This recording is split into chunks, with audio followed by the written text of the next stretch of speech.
Ooh.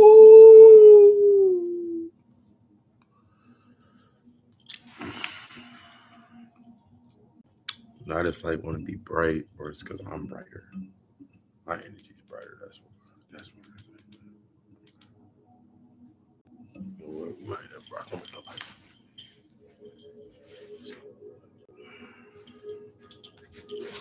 That light on.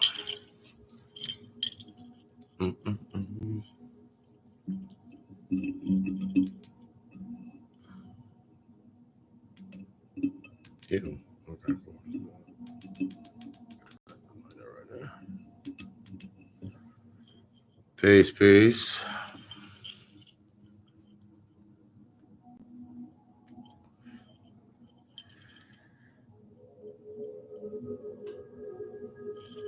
How's he feeling? Are you ready to become infamous?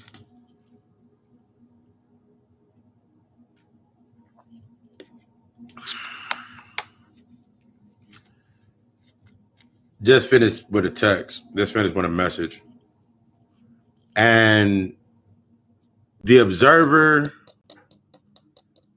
is the most infamous position to be played. The observer is the most infamous position to be played. I don't care where you at, what you do. To be the observer, to become the ultimate observer. Turn down like that right now. To become the observer is the most infamous position to play. To become the anti-hero, to be able to assess and it's not about denying the sides, or it's not about denying the sides or picking a side, or it's about literally being able to see the lesson. And that's the transmutation between both sides. That's the process. It's about being able to assess your foundation, where your foundation's at, what is your foundation based upon, and really understanding that where you're not integrated at with yourself, that's where your infatuation gets the feed. Infatuation is, ooh, I'm vibrating, I'm the wave, but being able to sit in it when it happens, the true vulnerability, as opposed to you get to the point of infatuation and then you expose yourself. Use an example. Your favorite color, telling somebody your favorite color and your favorite food, that's just exposing yourself. You just exposed yourself a little bit. This is my favorite color. This is my favorite food. This is my favorite car. This is my favorite hat. This is my favorite place to go. That's just exposing yourself. That's the infatuation. You're trying to pick and choose these points that serve best to your conditions that you've not yet assessed the standard. Take a simple aspect of how many times have you ran game? Not the game that you were shown on TV, like with pickup lines, but how much of your life has been you ran game? Like it was just based on niggas like to drink, niggas like to smoke. So when niggas come to your house, you got drink and smoke around. Bitches like Moscato. Bitches like to smoke too. So every time at your house, you got a bottle of Moscato and you got weed at your house. So you just play a game. The infatuation with, now you living in this infatuation. Oh my God, you got my favorite this or my favorite that.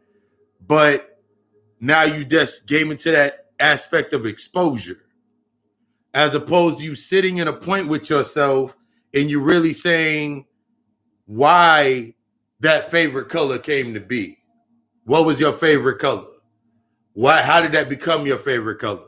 How did that become your favorite football team? How did that become your favorite basketball team? How did that become The vulnerability is behind the becoming. Can you go to that point with yourself? See, this thing with this infatuation, it's what has you stuck in the conspiracy theory. It's what has you stuck in the need for the leader. And you're looking like, you look at the conscious community right now. I look at it, I'm like, oh, like a whole bunch of niggas that haven't integrated yet. And I go on about my business. Like, because that's what I'm seeing now. Because I'm not looking, remember the last couple of weeks we were talking about removing this aspect of you becoming impartial. You're assessing where you have these biases and understanding that these biases that you create in your life, they're based on the other habit that is an emotional void. So the infatuation to fill this space is like having two different sides. On this side, you got all this shit that you know you need to do. All this internal work that you know needs to be done. And on this end, here's the result that if I can get to this, then I don't have to do this. There's three levels. There's three aspects. To be selfish that is the center. That is past the point of the reaction. That's sitting in that space. That's becoming emotionally present. On this other end, this is where you're heartless. Your shadow is heartless as shit. It's hurt and all that good shit. And on the other end, you have the self-centered aspect or the obsessions.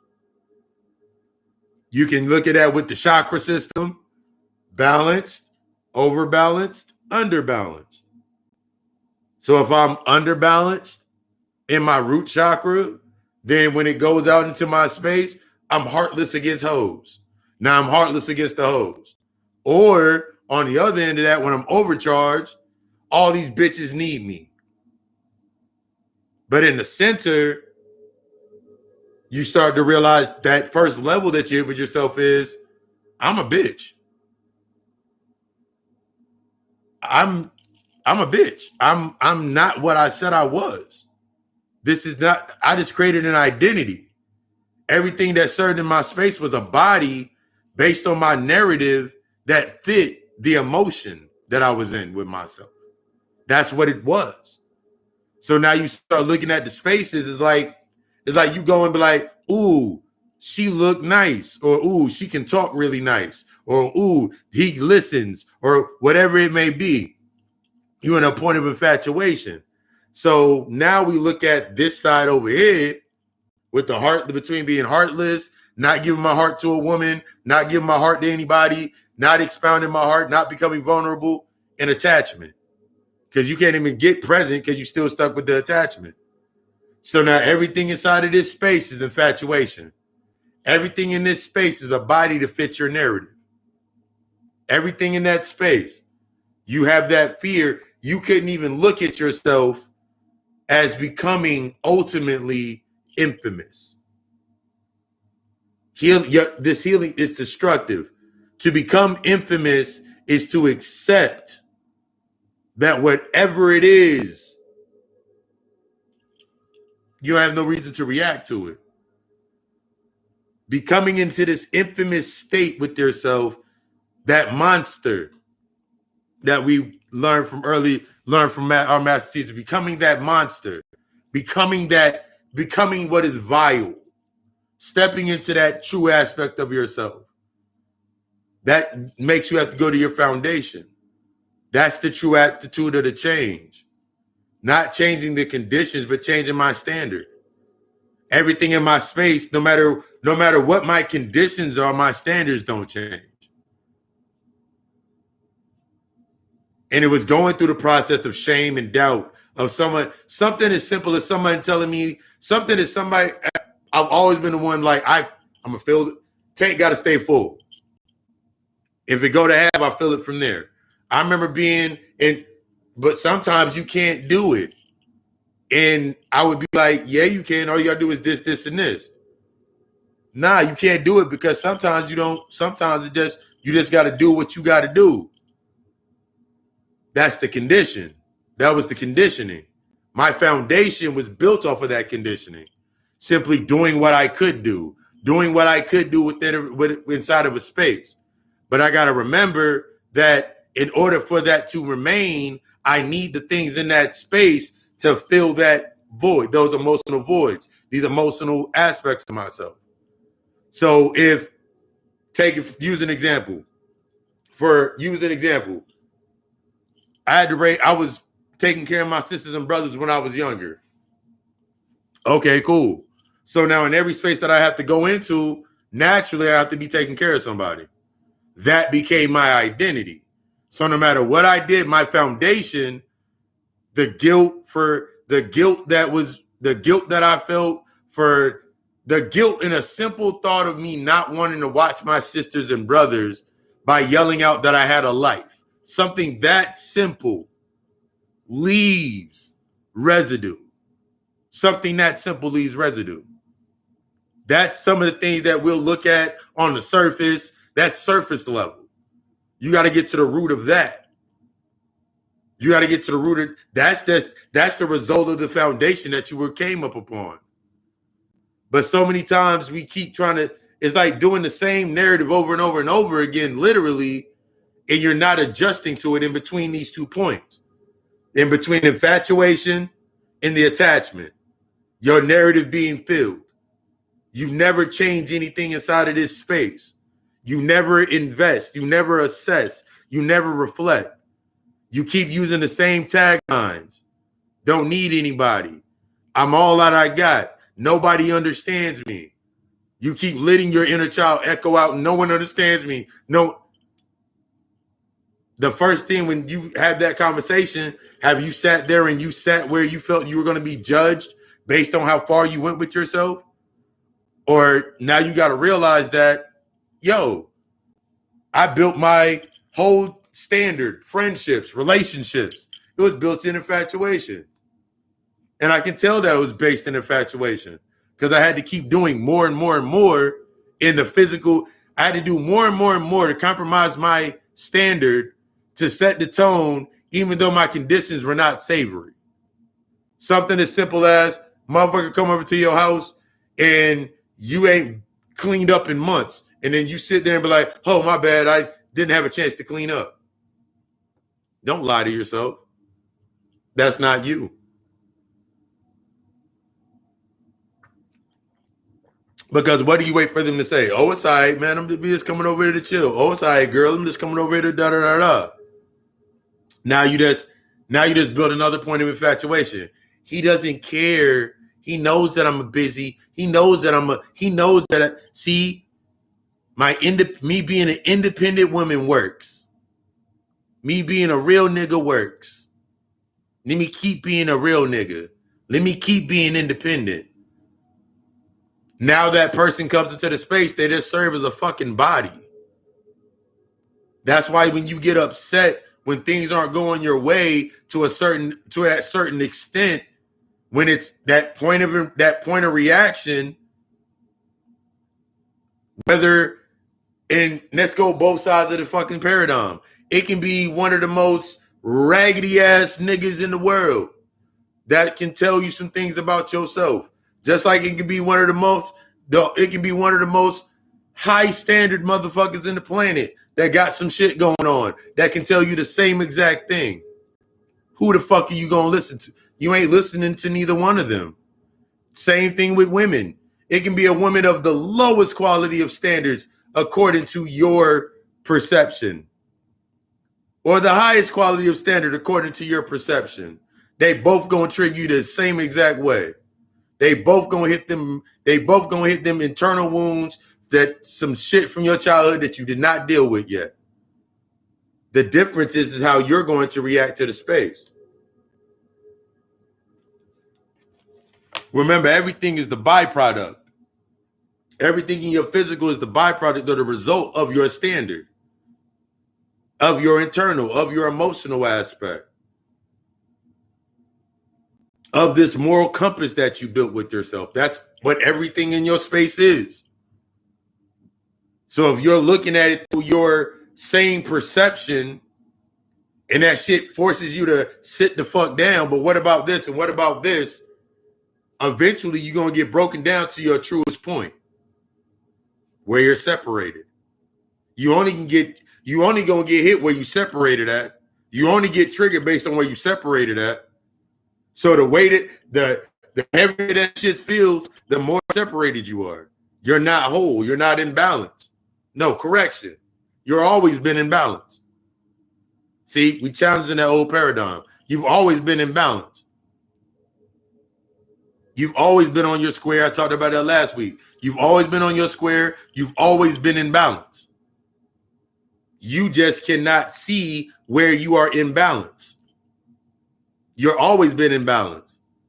Your thought process of being a real nigga, or being a god, or being a king, or being a queen, or being an independent woman, or being a bad bitch, whatever the fuck you've chosen. Now everything in your space has to keep that in balance. The definition that you created around that title it's in your space to keep you in balance. Because you're not assessing your foundation. It's like going to your job. It's like going to your job, and in the beginning stage, you were infatuated, you were making the bread, you were making the money, life was good, you were spending it and doing all your shit, but then the shit slowed down. But then you kept spending the energy like before. And then when things start coming into your space that challenge your standard and force you to take ownership of your conditions, now you want to be like, oh shit, I didn't know that came up. Shit don't come out of nowhere. The level of honesty for myself to realize shit don't come out of nowhere. There's always a root to it. And in my ability, in my honesty in myself to assess that root, that's what led me to, I'm living in infatuation. I was infatuated. I was infatuated by her ass. I was infatuated that she was out there making that money. I was infatuated that she could make money and she kept her house good and things that I was infatuated. So I connected to that because it met my narrative, my conditions, the conditions that I learned to maintain. My crib's I keep my crib in order. I do this, this, and this. But now when the imbalance comes, the chaos ensues, that means the reality sets in, the glamour goes away, the reality comes through. Now, it don't matter. Like, now you got to be honest with yourself. Your standard or quality of how you maintain yourself from the internal narrative does not change based on others. My standard of how I move does not change based on others. It can be assessed in that space. I can learn, I can self-reflect in that space, and I can now go forward. But nobody's standard, nobody's conditions are going to change my standard. Been there, done that shit. I remember getting in relationships and I was going to the gym, I was working, I was doing all the things I was supposed to be doing. But the moment I get in a relationship, stop working out. Now we stop working out. Oh, we want to go out more. Oh, she don't do this. So like I'm in these spaces, and then after a while, the emotional aspect, the guilt, the doubt, what was already there, that's where the weight gain came from. It is manifested as weight gain. So I go from I'm at the gym, I'm down to like 210. Get in a relationship, now I'm back at 250. I can't, who am I blaming? It's on me. I compromise my standard to live within that space because my value was based on the physical and my conditions. As long as I had the conditions to match the level of infatuation, then of course, I'm famous. This is what I'm known for. I'm known for I'm known for being the nigga that got the money. I'm known for the nigga that got the car and keeping himself together. I'm known for this. But that feeds my guilt. That feeds my insecurity. That feeds the jealousy. That feeds that narrative. It feeds it. So I got to keep motherfuckers infatuated. So to keep people infatuated, the same way that I lost the weight, same way that I gained it back. To keep that energy in there. It's not good or bad, it's positive and negative. Because me being in that space, based on being based on being the negative in every space that you go into, that's how you keep yourself charged. And then you tell yourself, then you listen to the dumb shit that happens to you, or you see something, oh, you supposed to gain weight when you get in a relationship. That means that's the love. Bullshit. That goes right along the line with you saying you're supposed to love me. You're supposed to love me no matter what. I do love you no matter what. I do accept you. But when you bring things to the surface and I do a self-reflection of myself and I'm learning as I'm now learning of myself, of what I accept in myself and the lessons that I've learned, I learn to replicate that in the space, in the relationship, in the friendship. I learn how to replicate that in everything that I do because it's not an identity that I'm trying to maintain anymore. This is me. This isn't, it's like when you look at a person that goes from the employee mentality to the entrepreneur, the business owner and the fucking entrepreneur mentality. The employee will never understand the motherfucker that runs the motherfucker that's putting together a business. Because from the employee standpoint, the employee is an identity that is backed by a company. The person that is in the LLC mentality, it's not an identity. They are their company. This is me. 24/7, 365. This is me. The only thing that changes, only thing that changes when I go to bed to take my hat off. But other than that, I'm living in that foundation. It's not so when people come to you in that space from the employee narrative, you're infatuated with information. You're infatuated with what comes up. You're infatuated. So since you're infatuated, things become more of a pageantry. So when you're looking at the aspect of the conscious aspect of the conscious community, it was just based in infatuation. Something new, you learned yourself. Ooh, yeah, we are kings and queens. We are this and that. You were infatuated. Shadow work is about destroying all your infatuations. Shadow work is about destroying all of the infatuations, allowing yourself to sit in that wave of energy. Once you get past the point, once it's like when you sit down and you're meditating with yourself and you feel yourself to start vibrating, you're in your subconscious, so now your eyes go into the REM state, so your eyes start shaking and shit, vibrating and shit, and rapidly moving, rapid eye movement. You got to sit past the point to go to the point of calm. Because that's where the real work begins. That's where the real fun is. It's not because, oh, I'm vibrating, and then you want to, I'm vibrating, then you want to go drop the message on Facebook that you were meditating and you were vibrating for 15 minutes. Okay.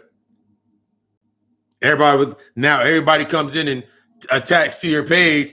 Yeah, I remember I was vibrating the other day too. Yeah, this energy is crazy right now. Energy to shift. Yeah, all we gotta wait is get the white man off the planet and get all these infatuation. Infatuation has you feeling narratives. Infatuation has you trying to be something that try to be famous for something, trying to be seen, trying to be noticed, trying to stay visible, trying to stay within the perspective, still trying to preserve your old cues of yourself. You learn some things about yourself, and now you don't want to let those things go because the basis of it, of your foundation, you ain't never let shit go. Now it's becoming more and more relevant for you. You've never let nothing go in your life. Ever. You don't let go of feelings, you don't let go of thoughts, and then you slowly tread through some shit to keep you within your narrative. So now you accept it at a certain point to stay separated. That integration process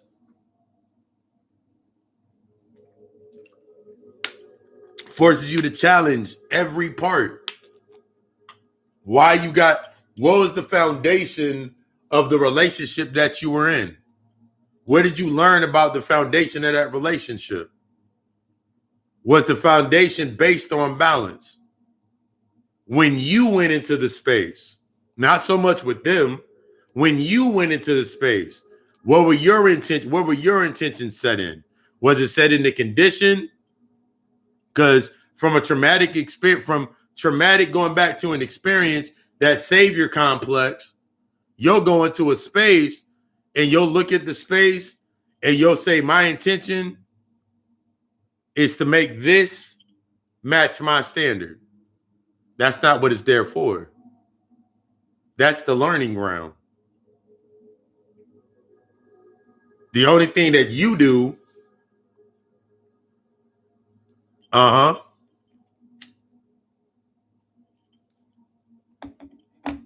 yep, that transformation, it's a constant process. Accepting it. Because every time you come to a new level, new devil, every time you come to that new space, it's going to be whatever you didn't take care of the first time. And you have to become okay with, you have to become, this is the truth in the aspects of your path. When you are sitting there, there's an infatuation behind letting go. There's an infatuation with letting go. I got to let go of toxic people. If you're really when you're really assessing and doing the internal work, there's no need to announce that you're letting people go.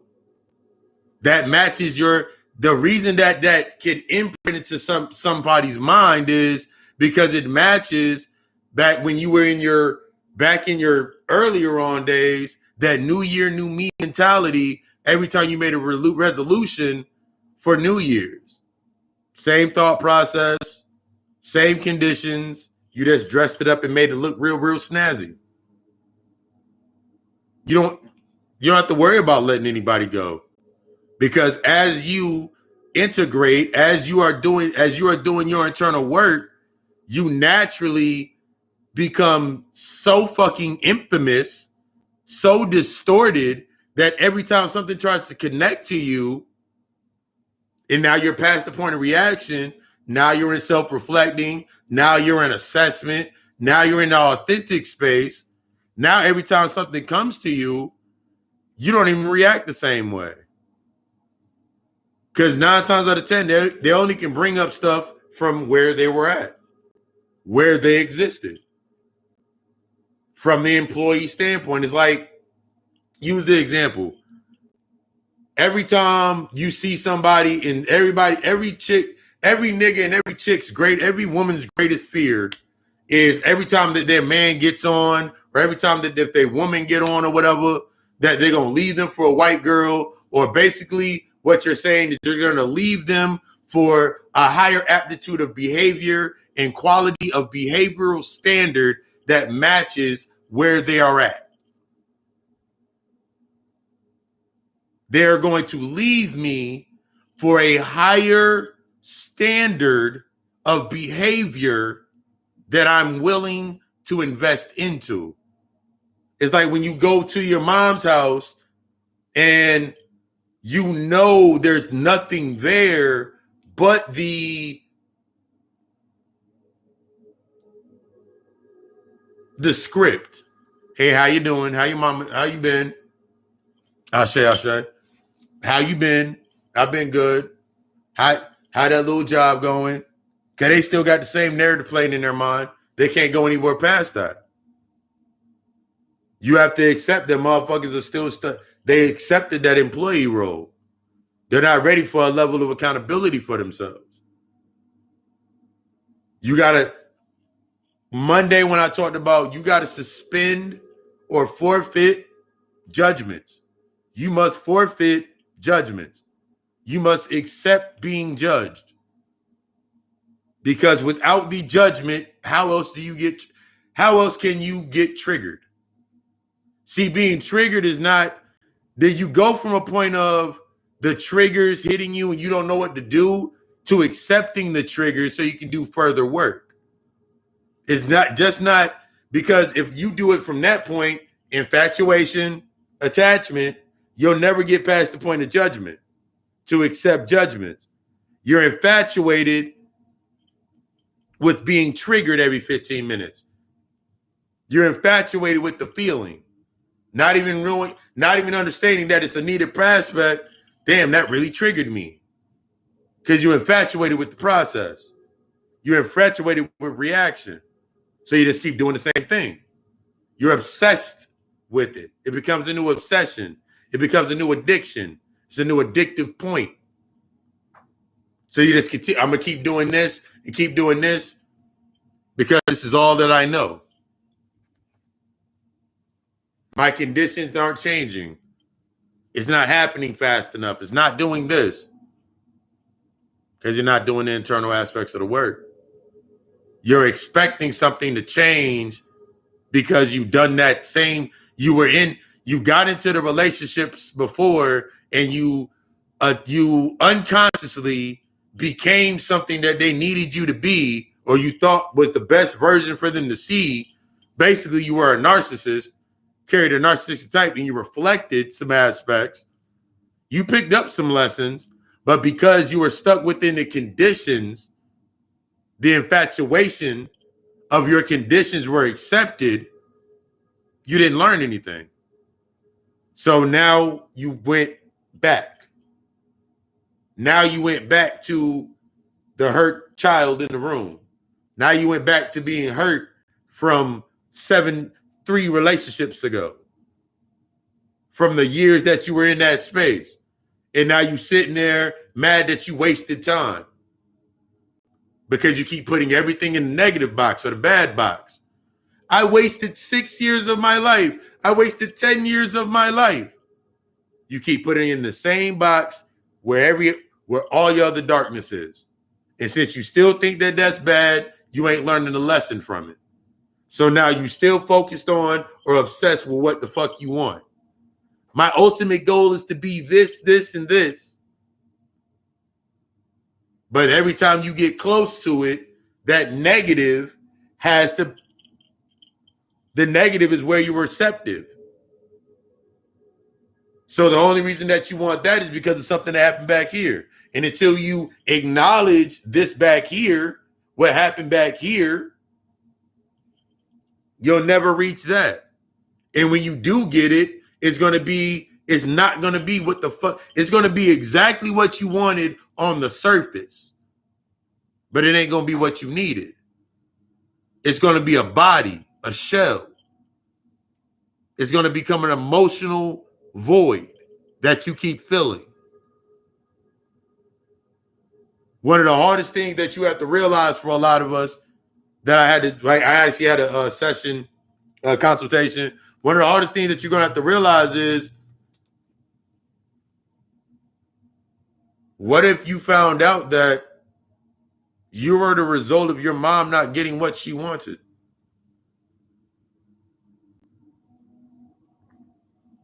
Your life, how you were raised and reared and how you were treated was based on your mother living in the cycle of she didn't get what she wanted. And since you were raised in that energetic field, that's the same shit that you doing.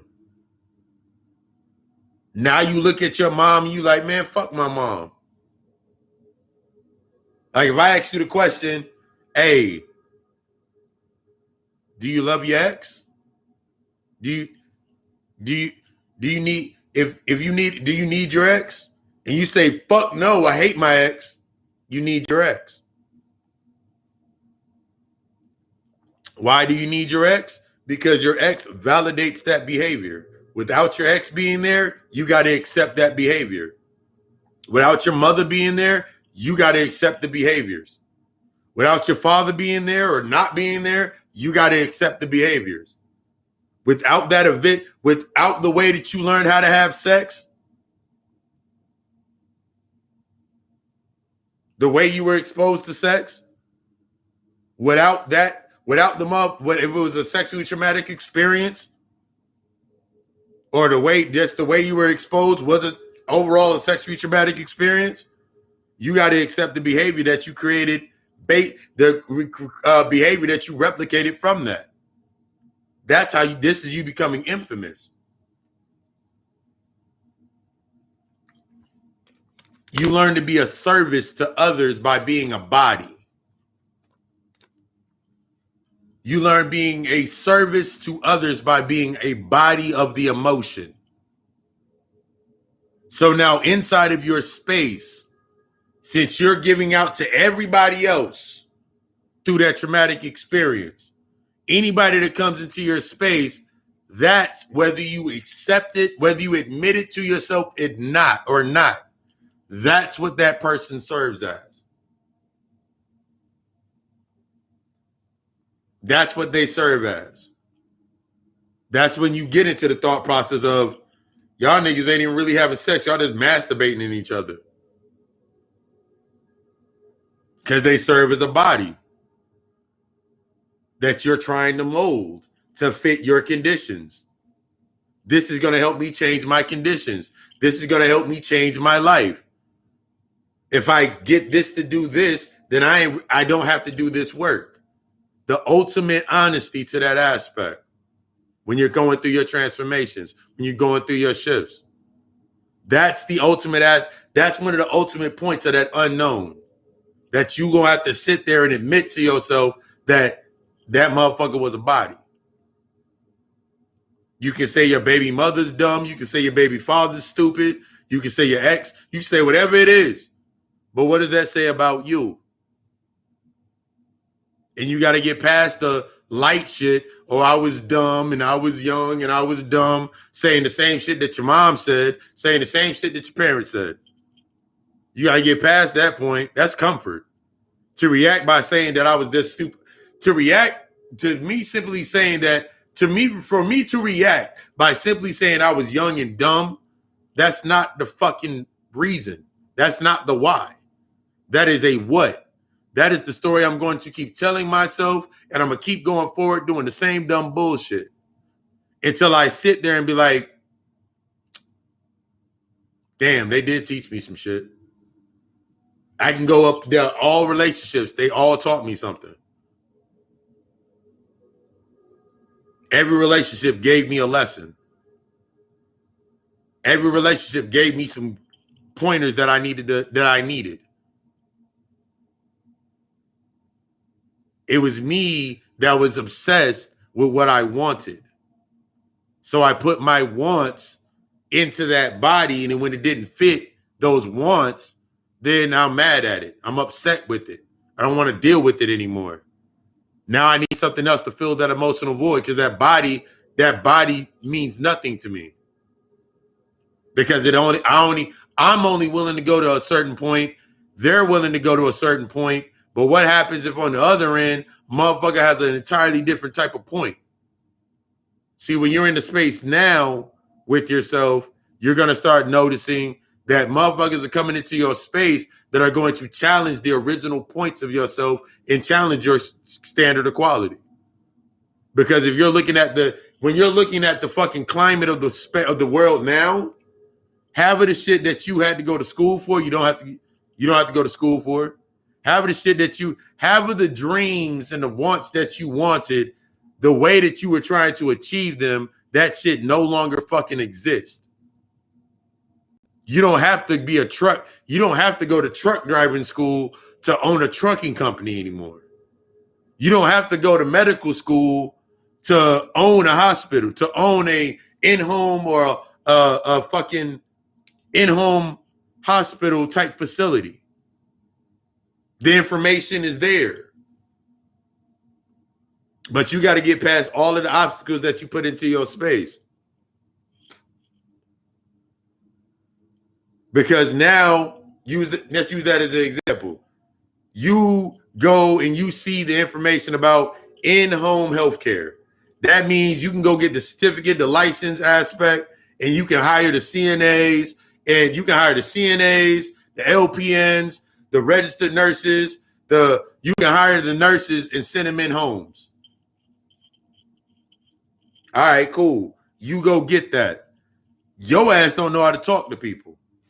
You don't, because as the owner, you know how to manage personalities. The LLC mentality, you know how to manage your shadow. You know how to, you've integrated with your shadows, and you know how to use you know how to run the part, you know how to control personalities. You don't know how to deal with people. Past the point of understanding how to manage personalities. So you can go get that license.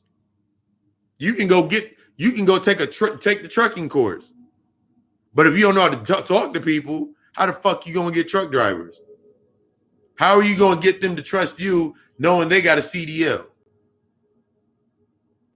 What are you willing? Are you willing to go on the road with them and take some rides with them in that truck while you getting it together, while they sitting beside you, so you can see what their life is like?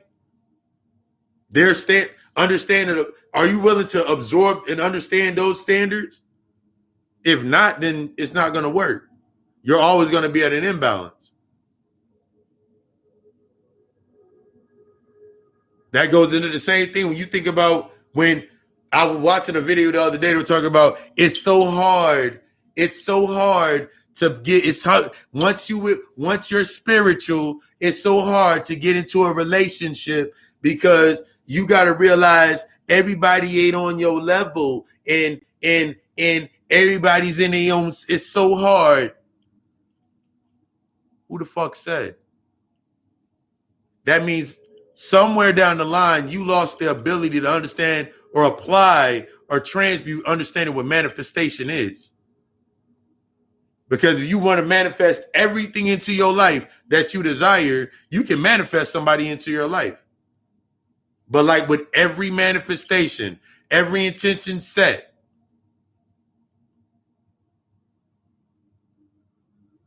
it's going to bring up and trigger whatever needs to come out so you can get to what you're trying to get to. You can say every single day for fucking months, I want the perfect man. I want the perfect chick. But until you created that in your own fucking mind and assessed yourself, because you're really assessing yourself and looking at your masculine wounds or your feminine wounds, every space that you're going to go into, you're going to be like, niggas must be gay. See, there's an agenda. Then you fall into the aspect of, oh, niggas is gay. There's an agenda against the black man and the black woman. Niggas is homosexual, transgenders, niggas. How do you battle it? With polygamy? So separation is separation.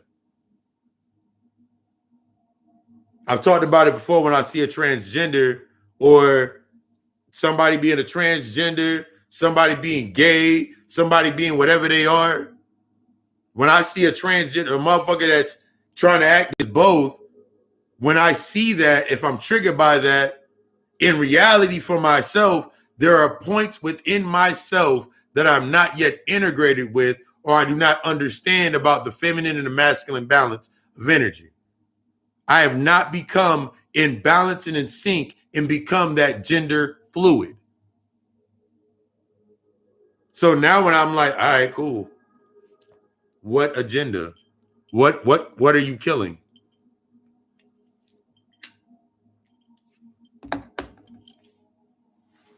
As you start changing that mindset, That's the willingness to become infamous. Because until you become infamous, you cannot transmute and build that new foundation. You will always be stuck in those states of those infatuated states with yourself. You're always going to get excited by some shit on some physical shit, and then you can't go past it because now your doubts come up, your insecurities come up, your wounds come up. And then now you try to overcompensate and say, I'm going to go do this instead of that. So you just keep avoiding it. So you just stay in the cycle, afraid to become, afraid to that intensity, going through that wave and that point and accepting what you have to accept to get to that next point. Knowing that everything is the result based on you not doing it. That level of honesty that is going to break you. Once you choose, once you say it, everything gonna come into your space is gonna challenge you with that honesty. Everything from you seeing all these motherfuckers dying because of the COVID shit. You seeing all these motherfuckers out here dying and niggas getting hurt and niggas getting falling off crates and all that bullshit. To all the personal transitions that have happened in your life. That's all they are. They're challenging you. It's time to transition. It's time to go forward. It's time to allow these older aspects of you to die. But if you have not accepted that, that's when you get stuck. That's where when the grieving loses, the grieving is based in infatuation. You're infatuated with the grieving process because it keeps fitting your narrative. Everything's happening and I'm not where I need to be in my life and all of this. What are you going to do to change it? There's a difference between saying you're tired all the fucking time and then what are you doing to change your pattern of being tired? Internally, not the conditions, because those start to change as you start to do the internal work. I can complain about being tired. I remember being one of them niggas that complained about being tired all the fucking time. But I'm still like, the moment that I actually have a chance to sit the fuck down, lay the fuck down, can't lay down because my mind's not at peace. So I got to fill my mind with other shit. I got energy I got to burn off. So now since I'm in this space, I need something that's going to give me that spark. So I just repeat the same cycle. Now, instead of me going to bed it don't matter what time I go to bed now. If I wake up at 3 a.m. and the spirit want to talk, we're going to have a conversation, but I'll go back to sleep. Because the spirit can't come to me if I'm not at peace. I can't get the download if I'm not at peace. I can't master the lesson if I'm not at peace. So the first lesson I got to learn is like, how the fuck do I find my peace? How do I come back to the center of my peace? What does my peace look like? I've spent so much time allowing other things to try to be my peace or be the body of my peace, be the body of my happiness, be the body of my love that I've never experienced so I can stay relevant. That way, when it didn't work, I couldn't blame it on myself. Oh, I can't blame, it's their fault. You made me do this and I didn't make you do shit.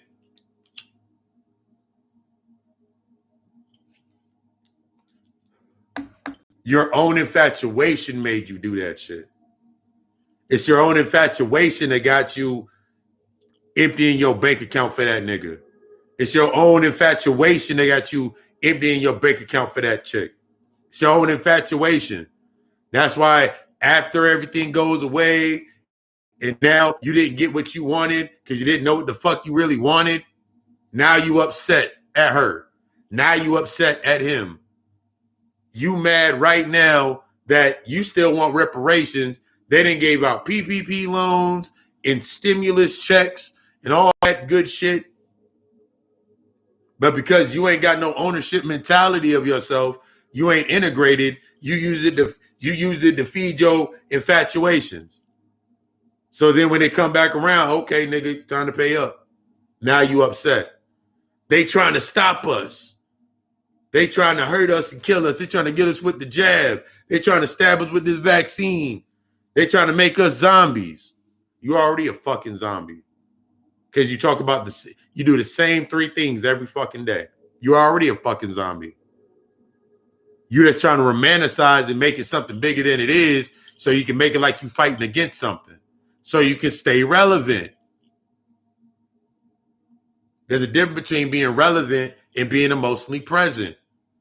Being emotionally present is being open and being vulnerable at all times.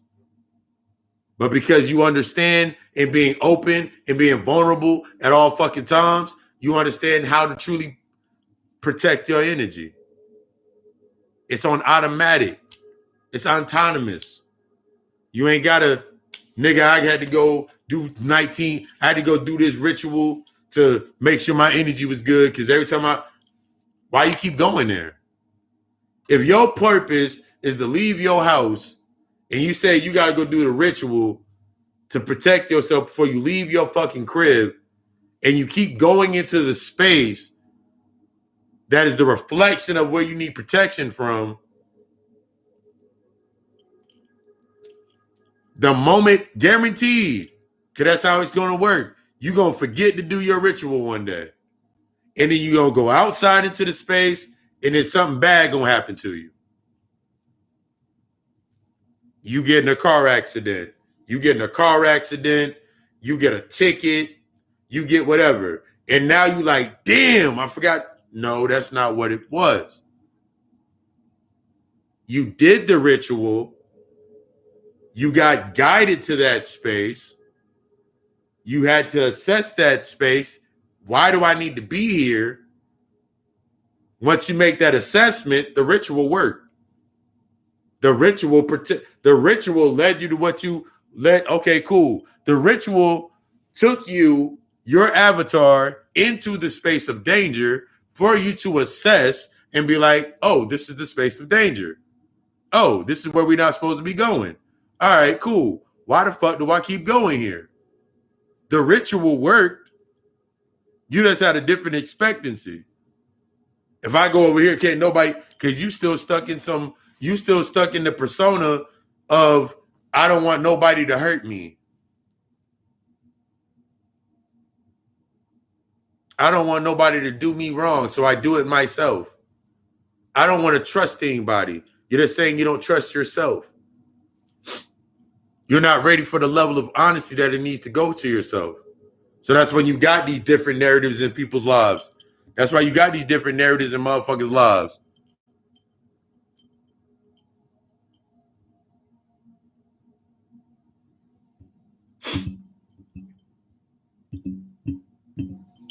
You get stuck in that wave of that format of your life, and you just keep reacting to the shit over and over and over again. I'm gonna keep doing this, I'm gonna keep doing that, and I'm gonna do this no matter what, because I always know I can get it back. I always know I can make something better.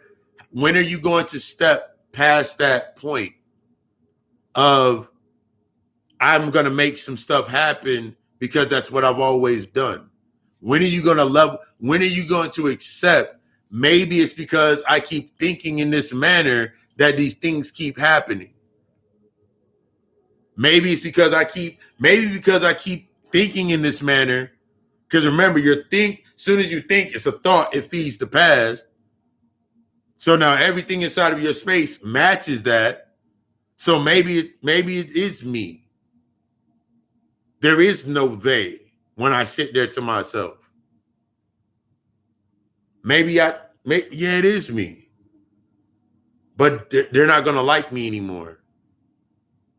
They're going to do whatever the fuck you need them to do. That change in the mindset, this change in this mindset, I talked about it last week, where you're not willing, you create a responsibility. It's only where you're not willing that you create a responsibility. Where you're not willing or where you're not willing or where you're not able to learn, that's where responsibility is created. So where you are not willing to have that conversation with your inner child, guess what gets created? The inner child in manifest. Where you're not willing to do that internal work, that's how the program exists. Where you're not willing to do the internal work, you'll have that job pop up that you need to have that job. So as long as that job is present, you won't do any internal work. Now you lose your job, or the money ain't good at your job anymore. But what have you done what have you done in between the point of you getting the job to you not having the job? What did you do in between that point? That was all you. That was all your responsibility to deal with. This was all your accountabilities. That was all your points and triggers. That was everything that you needed to deal with in order to maximize understanding the purpose of what the job was for. I've talked about that before when I was talking about the aspect of my old job, my last job that I worked. And the reason that I got my last job, I remember the chaos that ensued before I got my last job. So until I assessed that lesson, before I had my last job, homeless, on the street, walking around all fucking day. So the reason that I said I needed the job was so I could have a place to stay.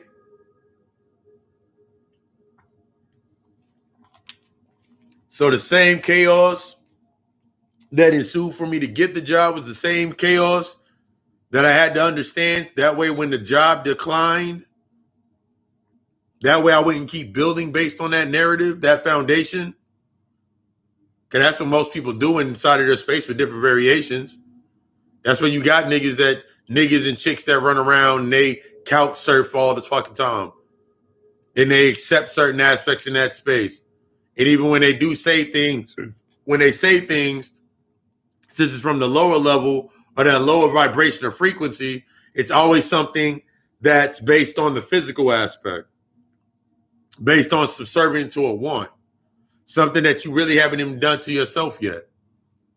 It's easy. It's like going to go grab a book on, it's like going to couples counseling and you ain't went to counseling yourself.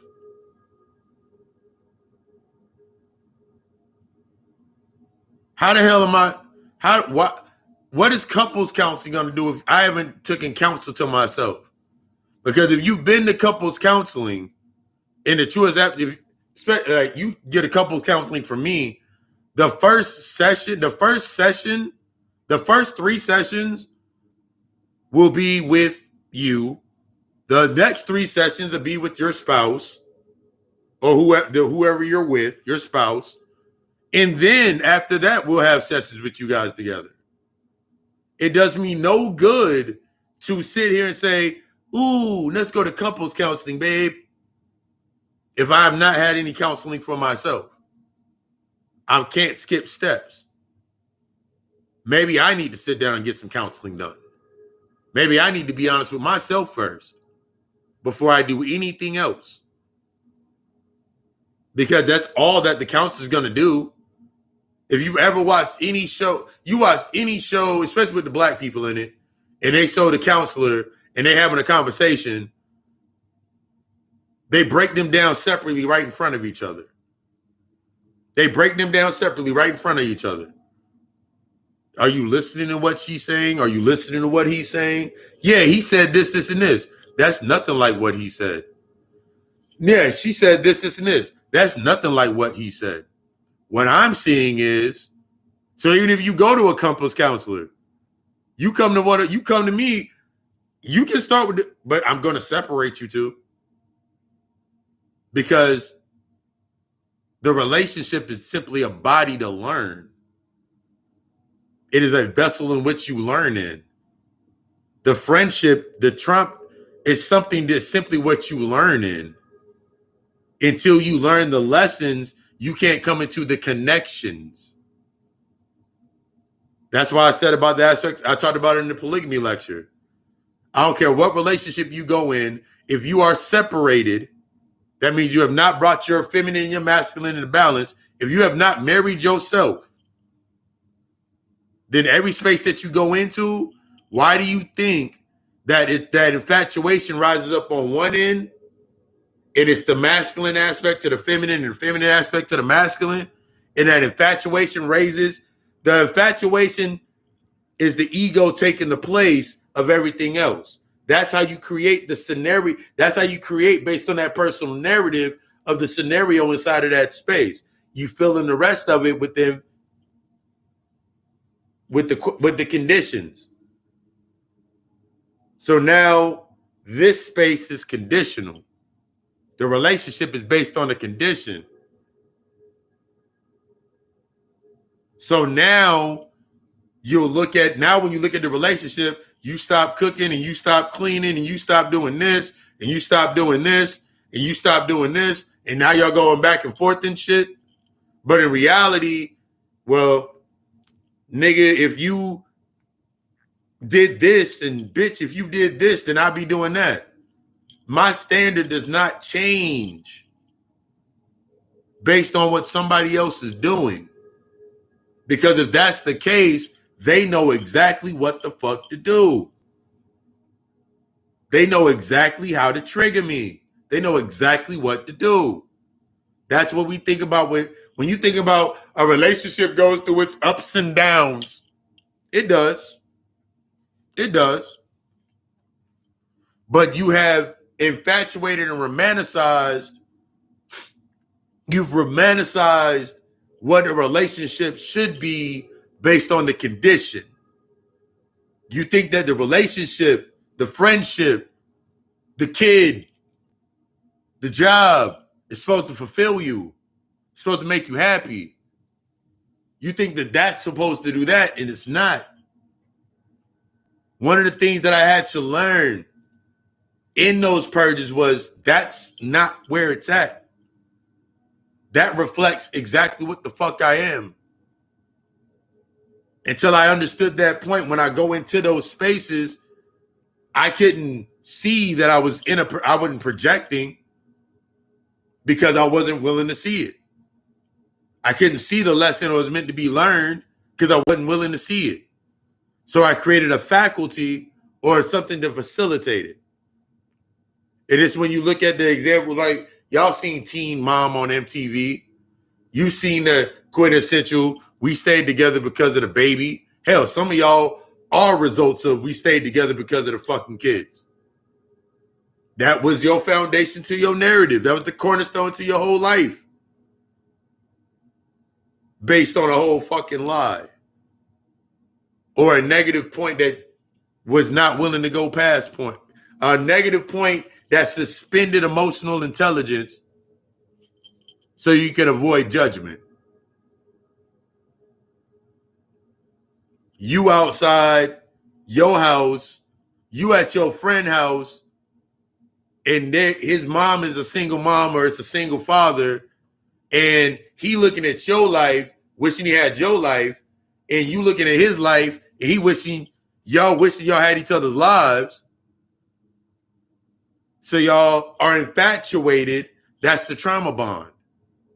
That was probably some of y'all first trauma bonds. Because that's how you learn to lay the foundation and the framework to how you attach or how you build connections. So that became your framework. That became how you set the tone to your values. That became how you set the parameters inside of your space. So you can keep doing the same thing that you've been doing. So at the beginning of it, you said the nice dream speech. I would like somebody in my life so I ain't got to do everything that I'm doing. I want somebody to be just like me. And I want someone to love me like I love, like give out love to people. I love hard. No, the fuck you don't.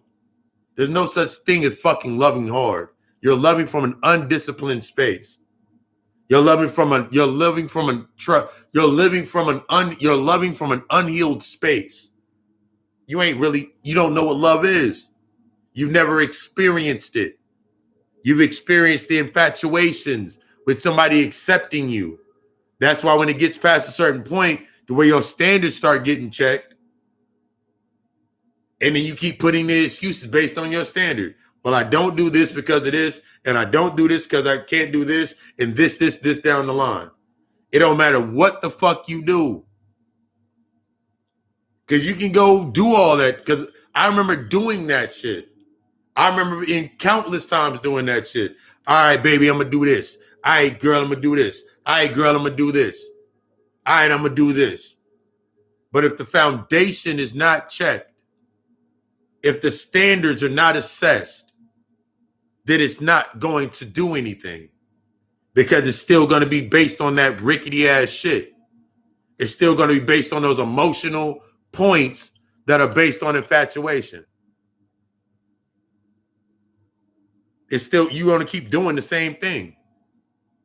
So now whether you single, when you're single, you're not single. Yeah. When you're single, you're not single.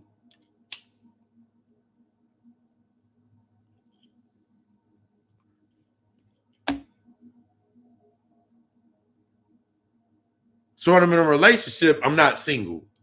It don't change. Because until I've integrated and became that single point and learned the lessons of becoming that single point, every space that I go into, it's 4 people in a relationship. Hell, it might be more variations. So now this is when you start, I got moods. Can you handle me with my energy? Stop putting that love and light bullshit on the fact that you have not integrated with your shadow.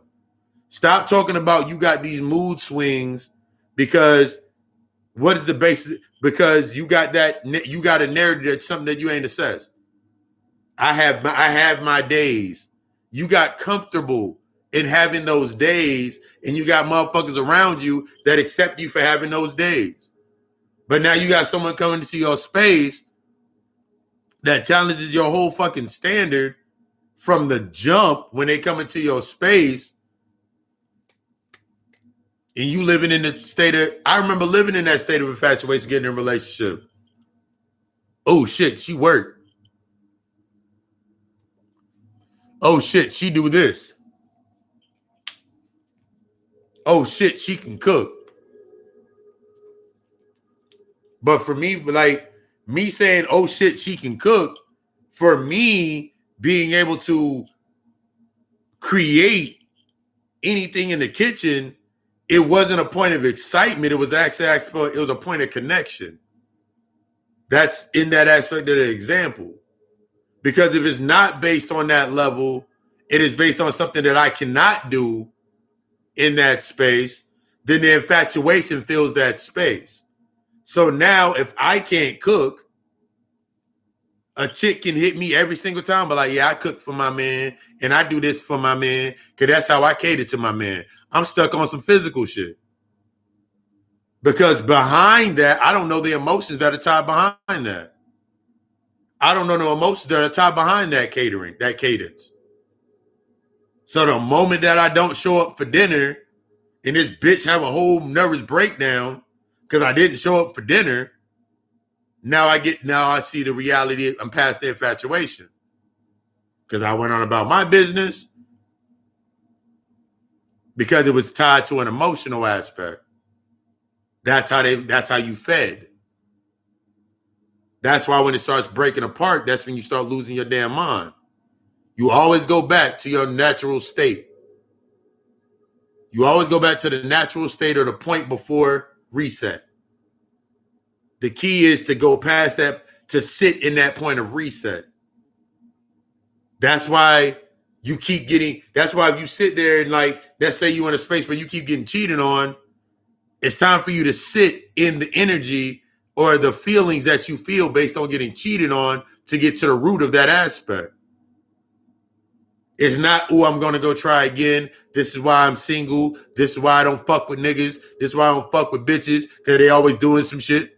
It ain't based on that. It's based on you sitting in the aspect of that, sitting in that false judgment, that false perception that you're giving yourself. Allow yourself to access the projection or the perspective.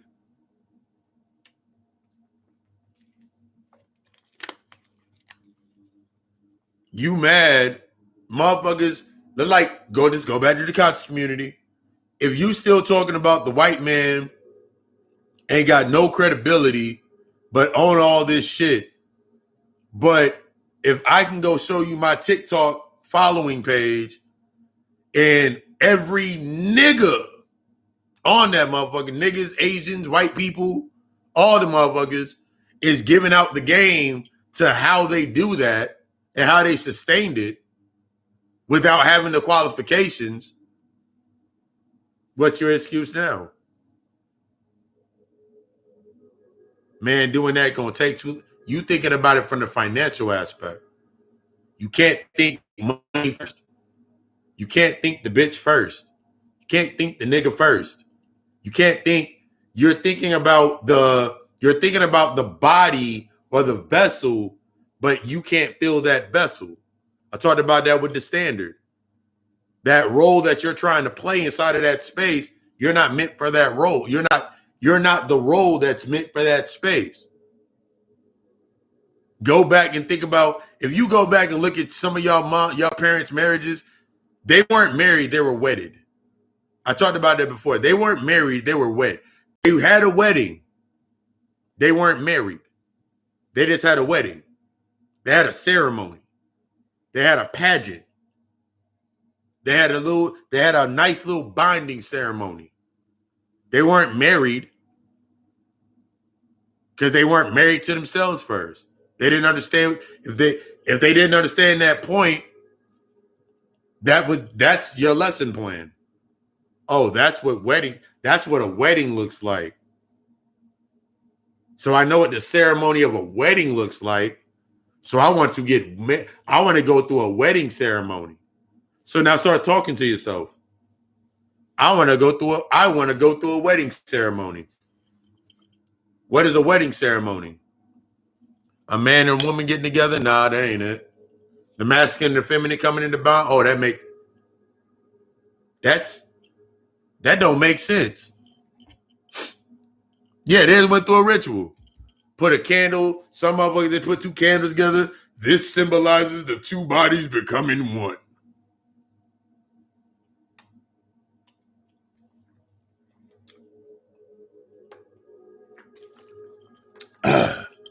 Sit there with yourself and be like, you know what? It's time for me. Okay.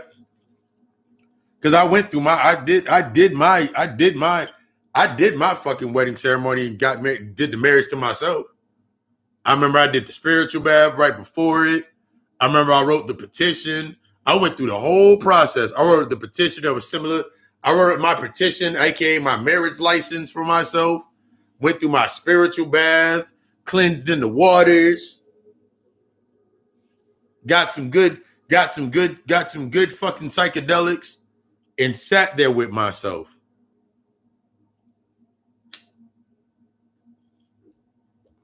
Cried, told myself the things I spoke to myself in that space, and came out, hey, I'm Lucifer. Ain't no more separation. Prior to that, I created a couples counseling ritual for myself. And that was when I first did, that was like the first time I did DMT with a little bit of ayahuasca. Took a shot of ayahuasca and did DMT. Damn near saw myself in the mirror. Looked at myself in the mirror, called my name to myself a couple times in the mirror. I did that ritual 5 times. Go in my homegirl on my Facebook page, she issued a shadow work challenge. Go into the mirror and call your name to yourself 5 times and sit there in the dark with yourself. We had a whole conversation about it. Like, I remember when I did that shit. I did that shit a number of 5. I did that shit. I did it once on shrooms. I did it another time on acid. I did it another time on ayahuasca. And then the last time I did it with, I made a nice little, I put the shrooms and ayahuasca together and hit me with some DMT. And then the sleep that I had that night, I'm seeing myself suspended.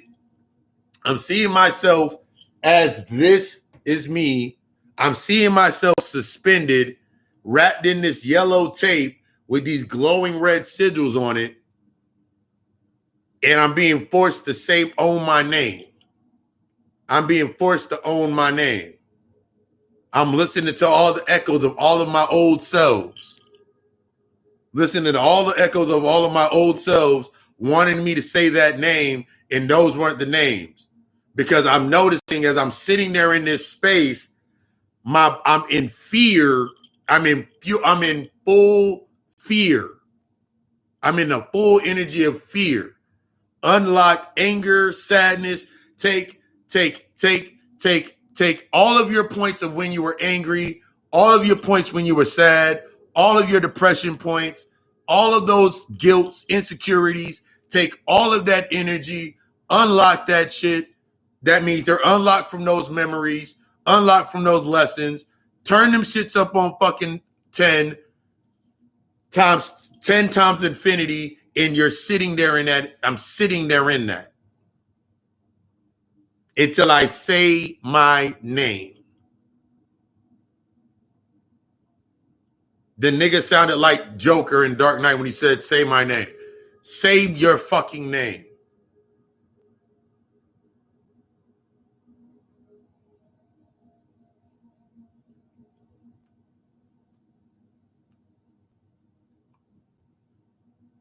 This is the result of me saying my name.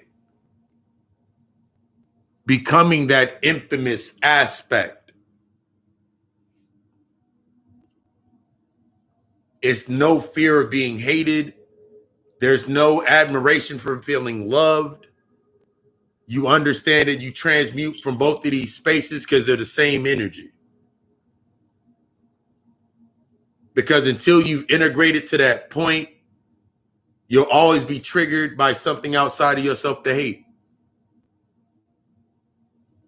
When you look at the state of the consciousness in the community, conscious community, you can tell motherfuckers haven't integrated with their shadows. You can tell motherfuckers haven't gotten to that point. They're comfortable where they're at in that space, and that's cool. Just like in your regular space, you see motherfuckers are comfortable inside of their space. You must accept that they're comfortable. If they want to go forward, that's when your discernment in what you speak is not based on the fear of being judged. It's being the discernment of how you speak. Because sometimes you do have to come down to the human level and say some shit. But you're saying it from the highest space. From the highest, you can tell because you can simplify it. When you're using discernment, you're learning to transmute and simplify to break that shit down. As long as I can break it down, put it in a blunt and hand it to you. Hit this. I can tell you exactly what it's going to do. Here's a tool. You got to let go of that expectation. You got to let go of it. You got to let go of that. You got to let go of everything that you predeceive. You got to let go of every preconception. And the fear of letting go of all those preconceptions is that's the fear of your existence. Everything that you created based on the preconception, based on the traumatic experience, based on the shit that you have not dealt with, that is a preconception based on the trauma. That is your existence. What most people fear about the unknown is they're losing their existence. Because losing that existence, that's what triggers and it makes you emotionally present. See, until you release those expectations, you will always be emotionally relevant. You know what anger looks like. You know what frustration looks like. You know what doubt looks like. You know what jealousy looks like. So now you build everything based on those aspects. The moment that nigga say no, what you mean no, you don't want to have sex? Because I'm upset with you. But this is you. You're not apologizing. You're just showing me.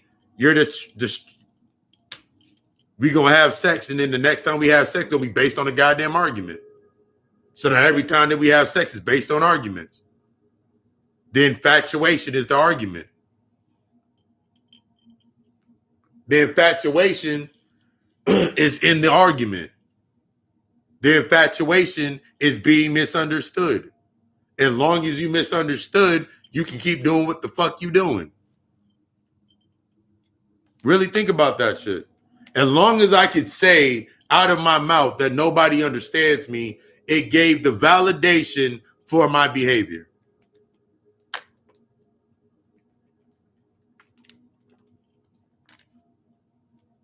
As long as I could always say, don't nobody understand me,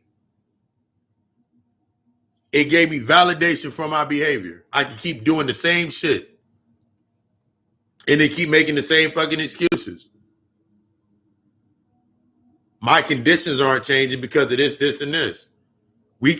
I'm waiting on this to happen. What are you waiting for?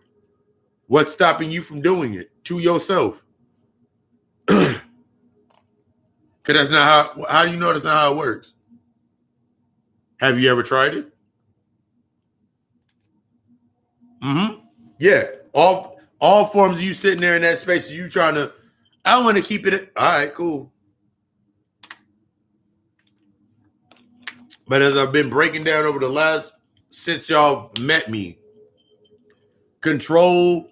power is not in control. Power is in authority. Power is my power is found in my authority, my authenticity. My power is not my control, or I'm famous for having a sense of control. That wasn't a good thing. I remember motherfucker like, yo, you have so much self-control. No, I don't. I'm hiding. I had to get to that point. Motherfucker like, yo, you got so much self-control. No, I'm not. I'm hiding. Because when I go home, I'm angry. I work out angry. Y'all just don't get to see that point because I'm not vulnerable enough to myself yet. Now I'm self-reflective. Now I have the aspects of the self. Now, instead of me staying in an independent aspect, I'm self-sufficient. That means everything around me I have accepted is a valuable resource in order for me to learn. See, when I was stuck in that real nigga, I'm independent, I ain't got to depend on no fucking body, everything was a fucking obstacle. Okay, it was a body of my emotions that I wasn't really to tap into. So you say dumb shit. Women is too fucking emotional. Niggas is too fucking emotional. You say the shit. Okay, it keeps you safe. That's your safety. That's the reaction. That's the comfort zone. You gotta break that. This level of honesty, you gotta break that shit. I had to break that. Because until then, I just kept responding. I reacted the same way. I'm gonna do it like this then. Cool, whatever. Fuck it. Relationship in, friendship in. Now there's a void. Hup, let me fill that void. I'm horny. Let me fill the void real quick. I want to go on a trip, but I don't want to go by myself. Let me get some friends. So I fill up these spaces based on necessity. And I noticed as I kept doing it from the space that I was in the highest point of the physical, I needed these motherfuckers to be infatuated with the shit I was doing. So now I think about the trips that I took. Oh, you come with me? Yeah, we all going to the beach. Yeah, we going to the beach. Oh shit, he got the bag.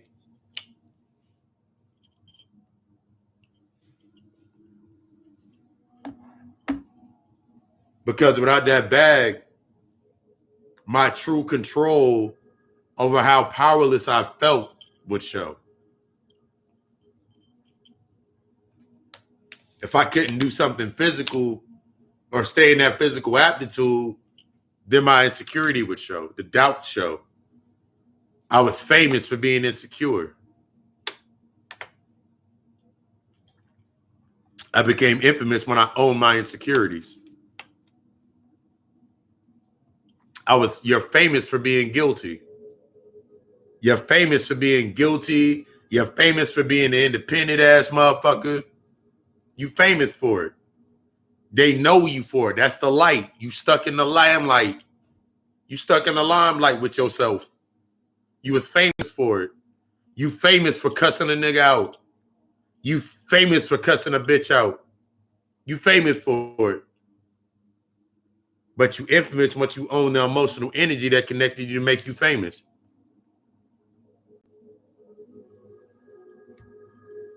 I was famous for being such a hard worker. I worked so hard, and I thought because I worked so hard that I deserved everything that I did. I worked so hard that day off, I deserved it. I deserved to be lazy. When in reality, I deserved what I was telling myself. I was entitled to my laziness. I was entitled to it. Because if I was really doing work as a manifested generator, I'm always generating. My not self is creating points in the generator archetype for myself. My not self is trying to manifest or mimic or find myself when I found myself mimicking other motherfuckers. I was living against my design. I'm trying to mimic what other niggas is doing. I'm trying to mimic what other motherfuckers is saying. Living against my design. When my design is to impact and inform and learn how to respond. Create the invitation. Create the infrastructure. Create my foundation. Understanding my design. So if every time I was frustrated, your frustration, your doubt, that guilt, that trigger, that's your guidepost. Is letting you know you're not living inside of your design. Is letting you know that you're not living inside of your space. Is letting you know that you're living against yourself. You can keep pushing against it. And the reason that we keep pushing against that is because of that survival narrative. Because of that survival narrative, we live in that space that I'm used to pushing against things because that gave you your charge. That infatuation. Remember, infatuation is whether it's good or bad. It's positive or negative. That infatuation inside of that space. I keep losing. Why don't nobody understand me? Why does this keep happening to me? Why does this keep happening to me? Why else would it keep happening to you? You're not accepting your responsibilities. You're not taking accountability. You can keep saying outside of yourself is everybody else's fault. You can keep saying it all day. It's their fault. It's that person. It's that person. They did it. They did it. It's because of them. It's because of them. It's the white man that's got us holding us down. You ain't built a foundation yet. You ain't got nothing to stand on. You want to use the same old foundation that you came in with and use that to build your platform on. That entire platform, the entire platform from a traumatic experience is based in infatuation. That entire platform that you try to stand on. That's your false mind and your false square.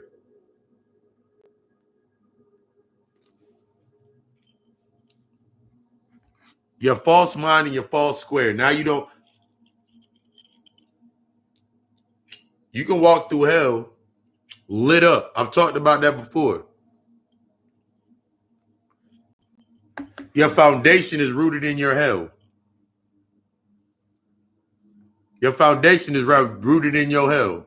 Every time you go into your hell loop with an expectation, the demons can see, all your demons can see you.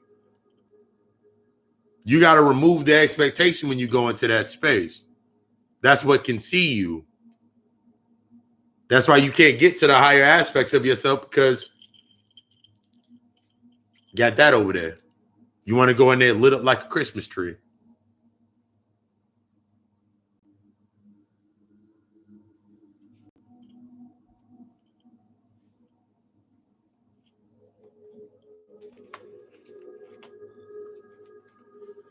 You ready to become infamous?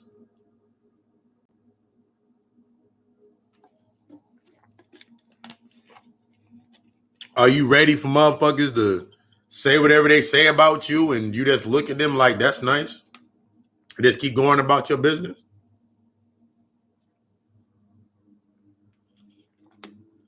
Are you ready for a motherfucker to try to drag your name through the mud and try to cancel your ass? If you didn't know, the cancel culture is the best thing for you. Recently I booked a branding mentor. Like did his consultation, and he was like, I'm gonna look over your Facebook, I'm gonna look over your stuff. He was like, there's really nothing I can tell you, teach you, or show you, other than he gave me a couple higher points, and that's what made me create creating the retreats.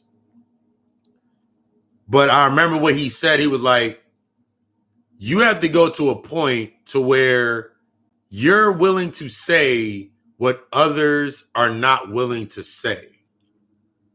Because until you get to the point that you say what others are not willing to say, you won't go anywhere. And then I expounded upon, I was like, that makes sense. The point of you saying things that others aren't willing to say can come from two different points. You can say what other motherfuckers are not willing to say, but is it based on you being emotionally present? That means you being open to what will come back. Or are you doing it based on the relevance? That means you're going to debate when a motherfucker says something back to you. That's when you go into that reciprocal space. You look at motherfuckers that debate all the fucking time. There's one emotional line, and when they go into the space, they want somebody to come back at them with that. Now you go into your personal space with yourself, and now you see that reflection in that space. Look at yourself whenever you having conversations. Are you looking for somebody to argue with you? If somebody doesn't get loud with you or return fire being loud with you, and now you feel like oh my God, I don't know. You don't care. You don't care about me. Why? And then now you got 50 motherfuckers right now. You got 50, 60 million motherfuckers right now make skits about that shit all the time on Instagram. You don't argue with me, so you don't love me. I made the whole post in the Master Destruction group with Mary Jane with the pre-cheating bullshit. That's the narrative down here now. That shit that's basically the truth of what the fuck it is that motherfuckers look for. You look for people to move in that narrative with you. You want motherfuckers because it feeds the frustration that's already present. It feeds the anger. It feeds that energy all day. It feeds it. You need that aspect to be fed because you haven't disciplined yourself in that space. As long as it's relevant and you got a conduit to a reason why, you keep doing it. But if the moment someone tell you that shit is not normal, which mean it ain't fucking normal, now you get sensitive and emotional. Now when Shorty or the brother come into your space, like that's not normal. And now you sitting there like it isn't. But now from this space, don't try to this is when we think about the aspect of therapy in an overall sense. Stop going into these spaces expecting your significant to be your therapist because you don't know what therapy is. You have an infatuation with the definition of therapy, but you don't know what therapy is. So most of your issues is because you're trying to use them as your therapist or your dumping post. I talked about that emotional dumping post. Now we go into that. You can go back into the history of when you was in church, tell it all to Jesus. Leave it all to God. Leave it all to Jesus. Leave it all to God. That's you talking to yourself, becoming more emotionally irrelevant. That's you becoming emotionally present when you talk to the spirit. But since you ain't learning nothing inside of that space, what do you think you go do? A lack of emotional intelligence, that's what the gossip is. A lack of understanding and integrating with becoming emotionally present with yourself, that's what the gossip is.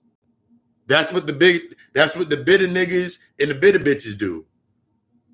I talked about it in the podcast, last segment in the podcast, I talked about that broken by association.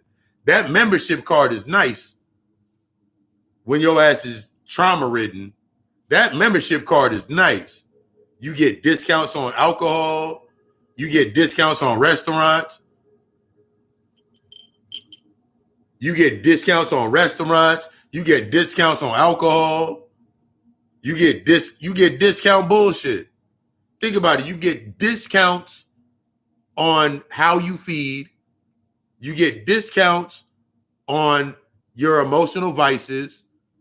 Think about the discount. You get a lower level or a lower quality. That is the attachment that keeps you moving the way that you do. All because you stuck within the limelight. I can act it out like Love and Hip Hop. I act it out. You don't act it out like Love and Hip Hop. I'm gonna act it out like the Basketball Wives in all these aspects. You sit there, you looking at that shit. That is a reflection of the illusion.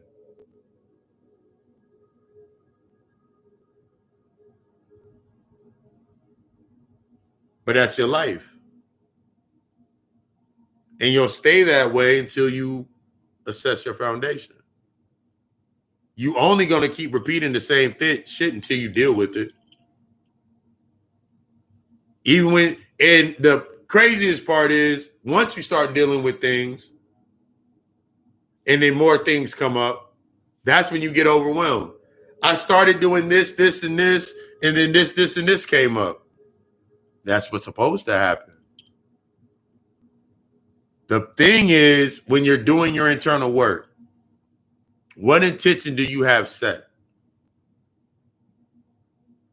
The key to your internal work is what intention do you have set and what is your intention set in? That's one of the biggest things. During these retreats, and if you had classes, if you had sessions with me, classes with me, consultations with me, you notice that I'm always talking about, we always assess the standard. That is the shadow. What is the quality? What is the quality is inside of your shadow. Your quality is not inside of your conditions. That's the quantities. That's the obsessions. That's the wants. That's the expectations. Your needs are found inside of your shadow. Your condition, your qualities, your values are found inside of your shadows. Don't believe me? Just watch. The way that you got your favorite. I remember I've told the story about before of the way that I got my favorite football team, or my favorite football team at the time was the New York Giants. And the way that I got that team, it had nothing to do with the stats of the team. It had nothing to do with the players. It had nothing to do with anything that was analytical. It had everything to do with the emotional aspects that I was attaching to it. That's the only reason. Because once I really started dealing with those emotional aspects, I lost all infatuation with the Giants. I lost all infatuation with just sports in general. I remember listening to that Bobby Hemmett lecture, and I was like, damn, that makes sense. I lost all the intellectual. I could intellectualize it, but when it came to the intelligence of me simplifying it, the intelligence or my genius or the Damien's or my intelligence to simplify it, that's the emotional aspect. That's the feeling it. That's the expressing the feeling. That's the being vulnerable to why. What I said in the opening, you can tell somebody your favorite color. I told them what my favorite color and my favorite food was. But can you tell them the story of why that became your favorite color? Do you know the story behind that, why that became your favorite color? Do you understand your mythos to how blue became your favorite color? Do you understand the mythos to behind why purple is purple is my favorite color? The mythos behind purple being my favorite color is because it's the honest energy, the Jimi Hendrix energy, the Prince energy, the Pan energy. I can go deeper. That's why that's my favorite color. That's why that's my color. One of my chief colors. Purple, black, and blue. A little bit of gray. Purple also goes into the Berry Somni. The gray and the black go to the crossroads of Papa Legba. Can you take your... How intimate are you with your energy? How intimate are you with yourself? That level of intimacy, it changes the narrative of your standard. That level of intimacy changes the narrative of your standard. What you go from a point of, I don't accept this because of this, and this, to that level of compassion, to I accept everything where it's at. I accept and I love everything. Therefore, in me having love, that ultimate compassion is, I leave it where it's at. I adore it. I admire it. I love it where it's at. I don't have to pick it or move it. I can leave it where it's at. I can nurture it where it's at. Once it gets too big and it wants to transfer, then it'll transfer, naturally transmute from that space. It'll go through its cycle and do what it need to do. I was just there for the beauty of the experience.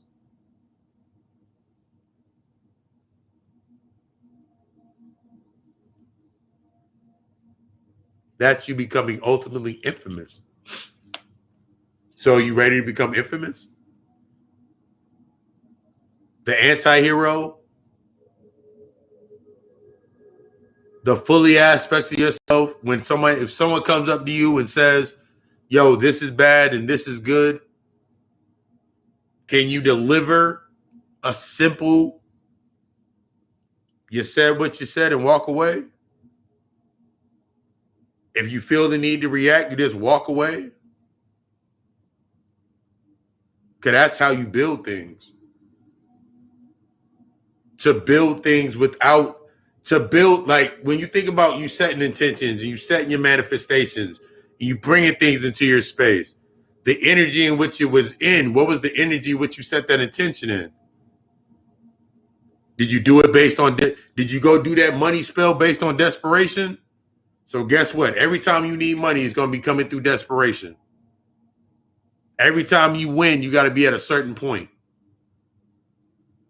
As opposed to you setting it based on the gratitude of yourself to learn yourself, it really realizing that you got to assess your standard. You had $100 in your pocket the entire time.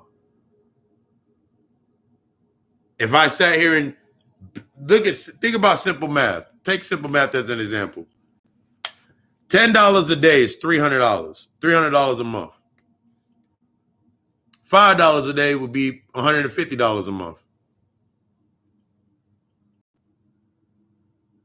Simple. So what I would need to learn in between that is, if $5 a day is $150 a month in 30 days,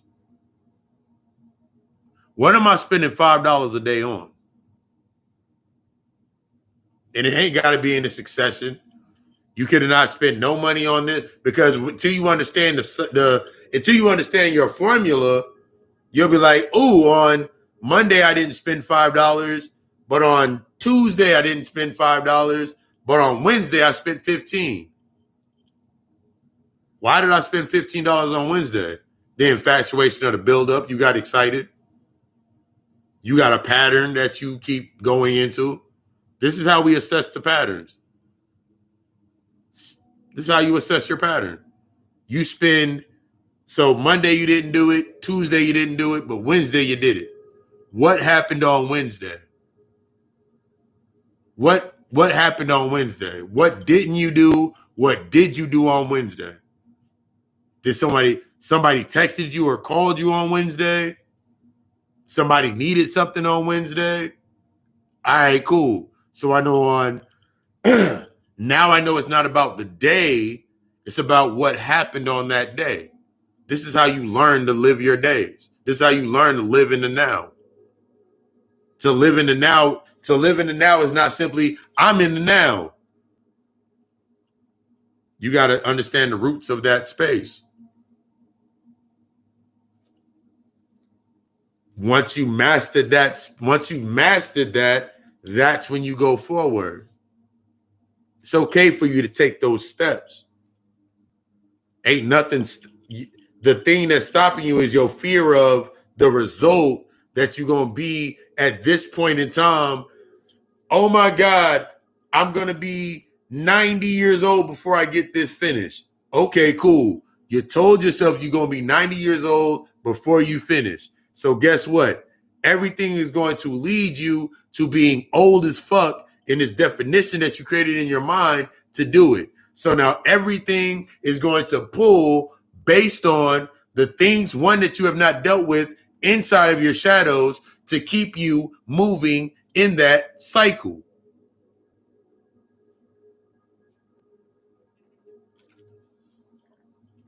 Because you want to have control.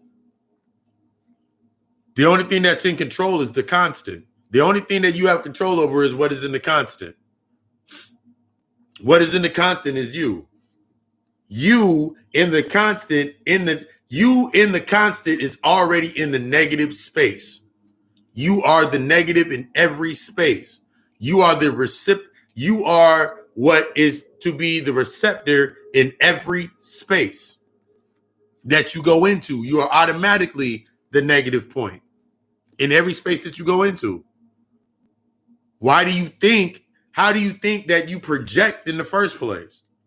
How do you think that you project? How do you think that you fill the emotional void? How do you think that you keep doing that in the first place? Because you first must accept that you are the negative point.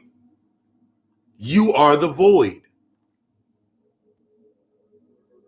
That's why when I say everything from the negative, everything from the void, or your negative or your nothingness is your absolute, and you keep seeing the things that happen in your space, yeah, that's a false sense of control.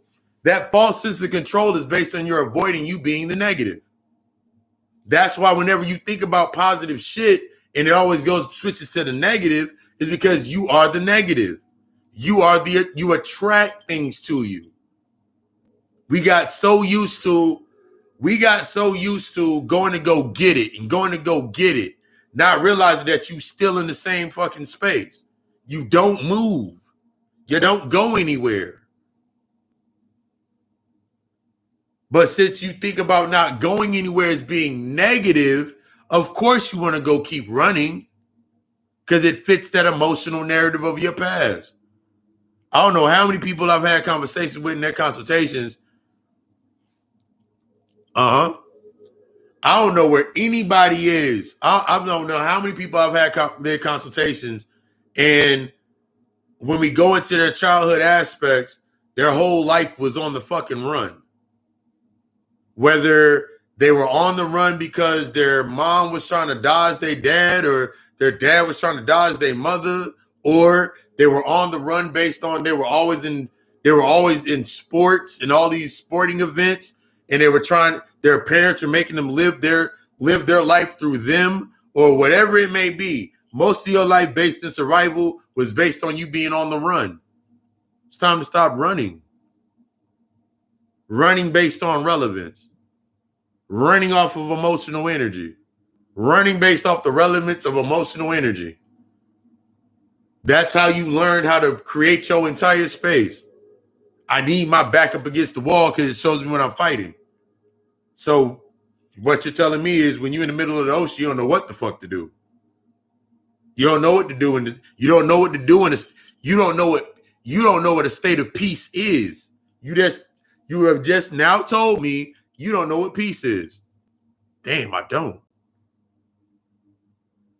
Crazy thing is, man, I thought about that before because now you're sitting in a space of peace. That's the whole purpose when you come to me.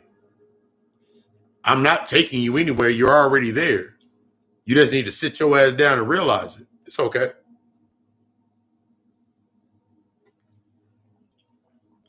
That's what this shadow retreat is. That's what the shadow healing retreat is going to. That's what it's going to be. It's forcing you to sit down.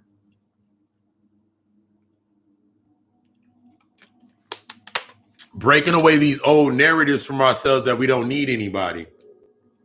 One of the narratives that I can actually say I do despise from a point of understanding it is I do not agree. I've never agreed with this connotation of you don't need anybody to help you.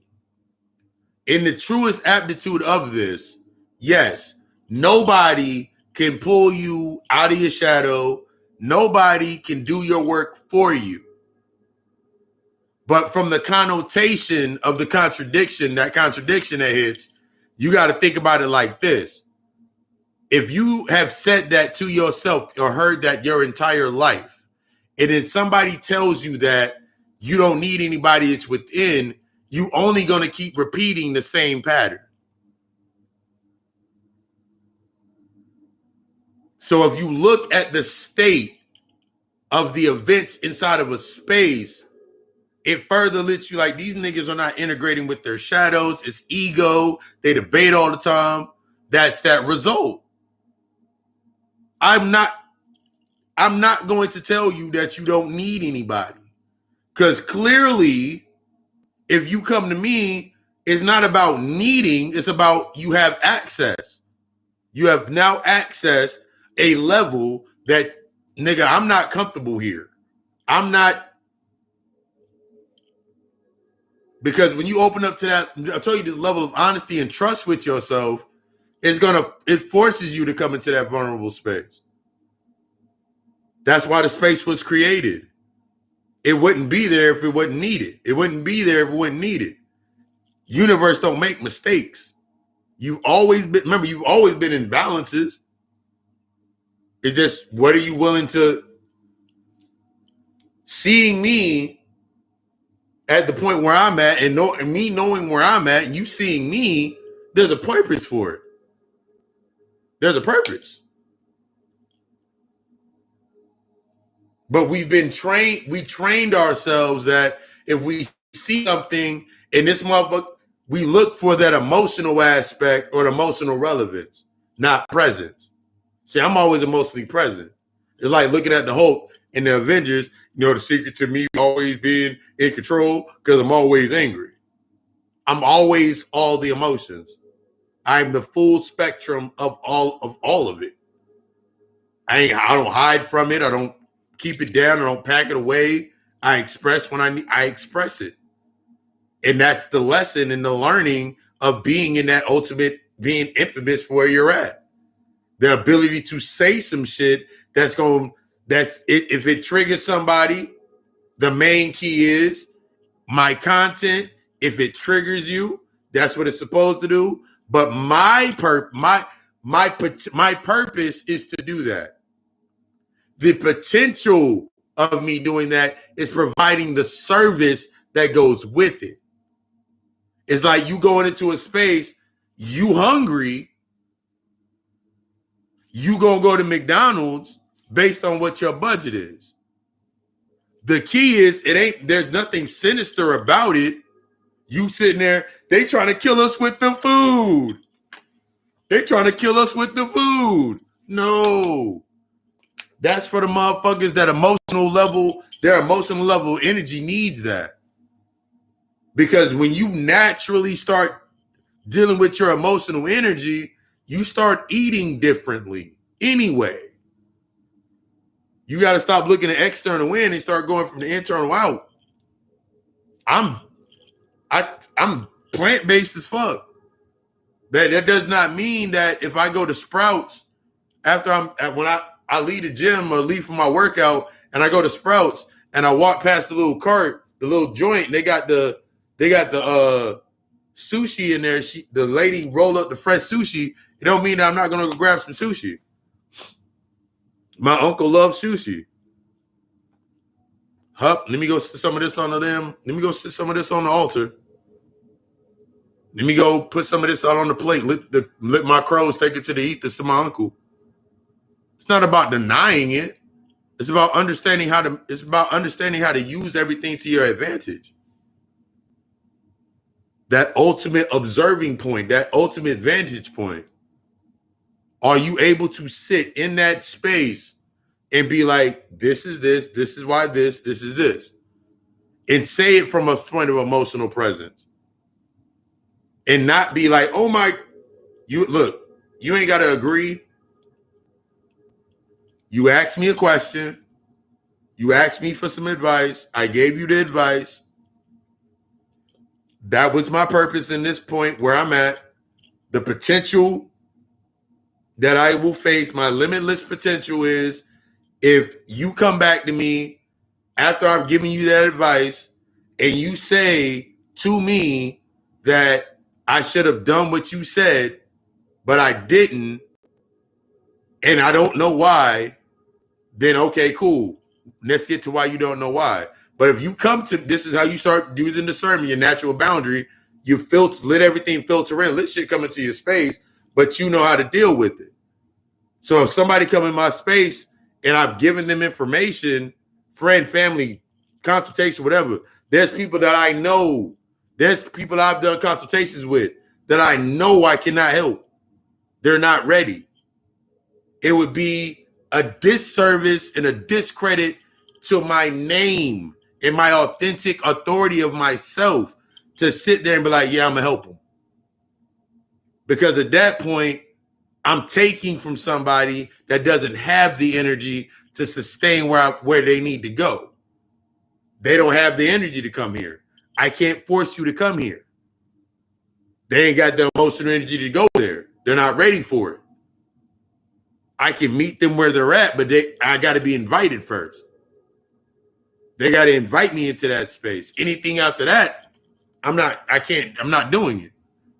That's what you have when you got this is when you got motherfuckers out here now. When you think about it to that aspect, they feed the emotional relevance. So that's why you got motherfuckers doing love spells. I'm gonna give you this love spell, and you don't get your nigga back. I'm gonna give you this kill a nigga spell, and that nigga gonna lose half of his fucking family and be real sad and gonna come back to you because you're the only one that can hold and console him. What the fuck? That's what's shedding away now. That's what's shutting down. When you think about these intellectual conscious leaders and they going through the shit, that's the result of you integrating. I want you to understand on this mass scale, that's the result of you integrating. Similar to like when everybody was coming online and becoming awake and shit, and shit started changing, and then COVID happened and all this shit started happening, those are your results. Those are the results and the shit that triggers you based on those results are the things that you need to work on next. That's what's giving you your direction. You've been directing yourself the entire time. You've been running this shit the entire time. You've been in charge the entire time. It's time for you to, when we say accept that you're in charge, that's you becoming infamous. That's you becoming what the fuck you really are. And nigga, damn. You've been doing it unconsciously the entire time. You just were expecting some small shit. Man, I was trying to get that damn card. But meanwhile, a whole goddamn, you wanted that card, but meanwhile, all the way over there in fucking California, the whole fucking car lot blew up except for the car you wanted. So no, you wanted that car and you destroyed everybody else's chance to get in that car.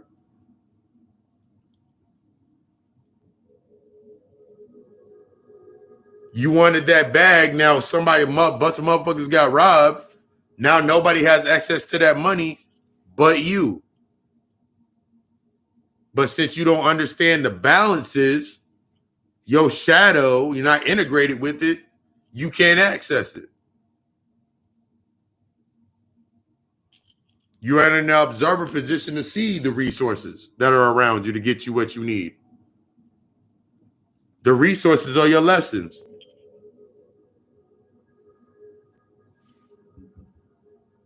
Ooh, child.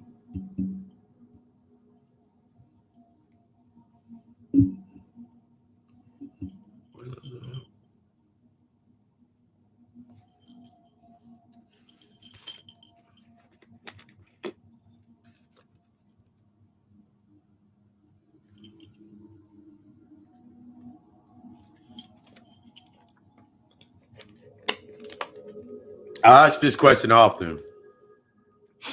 If I asked you, what does $10,000 look like to you? If I asked you, what would you do with $10,000? The normal answer would be, I would do this, this, this, and this. But if I ask you that question to where, what does $10,000 look like? Most people would ask, like, $10,000 looks like this, and it looks like this, and it looks like this. But what if the key for you to get to $10,000 is understanding what $10,000 functions like, similar to yourself? You ask the question all the time, like, you want a relationship. What does a relationship function like? You want a good paying job. What does a good paying job function like?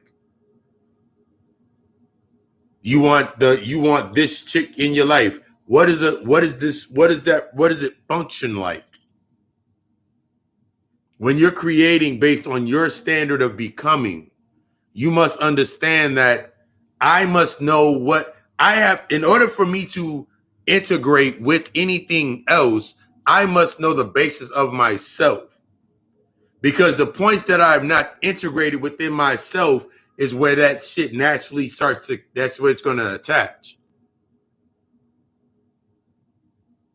That's the entire infatuation phase. That predisposition, that predisposed aspect, that memory that you haven't looked at yet. You like, man, damn, man, every time I want to.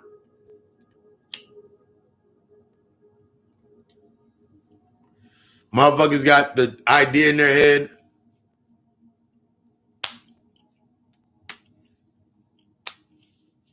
Women don't do this anymore. Women don't do that. And women don't do this. Niggas don't do that. It's the white man fault for this. We need we need this back. This shouldn't have happened.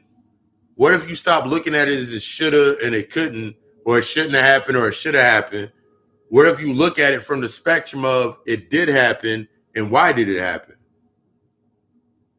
Remove the negative connotation from having the shit in your life, and it forces you to take responsibility because now you get to see it differently. One of the things that I've learned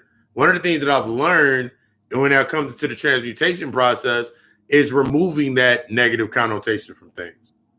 Removing that shouldn't have happened, or this could have happened, or it should have happened this way, or it should have happened this way. It would happen if I did this. I had to remove that. I had to remove that aspect because those were my expectations. Those were my unconscious expectations. As long as I had these unconscious expectations, I never changed.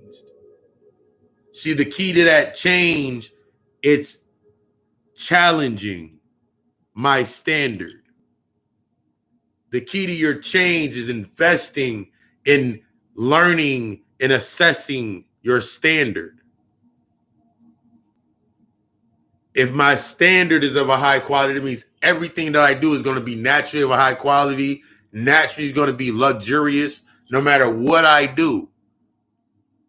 But that point of that acceptance of that inner child or tapping into that imagination is in every space that I'm in, I'm able to create from that space similar to the inner child. It's like you see a little kid with a box, a marker. You give a little kid a box, a marker, and some plastic wrap, that motherfucker build themselves a little car. Why can't you do that? Because you've created variables. You've created variables based on your experiences to why that's not a car anymore. Why isn't it? Because that same process, that's how you get that car. The things that you have to deal with to bring that into fruition, those are the things that you keep trying to step. You ain't got no license, but you want to go get a car. So what does it have to connect to inside of your shadow till you integrate with it? And you repeat that process. In order for you to get that car, you got to take that same route. In order for you to get into a relationship and get out of the relationship, you got to take the same route. That's the only way you maintain that identity. That's the only way you can sustain your existence. So you never live. You're never fulfilled. Actually, you are fulfilled. You're never emptied. You never reach the point where you need to get to. And now you got everybody around you that you blaming shit on. You looking at every relationship that you were in. And the only thing that you got out of it was, I got you out of it, little man. I got you out of it, baby girl. You telling them that. That's an imprint that is a traumatic response that you now imprinted and downloaded into the child.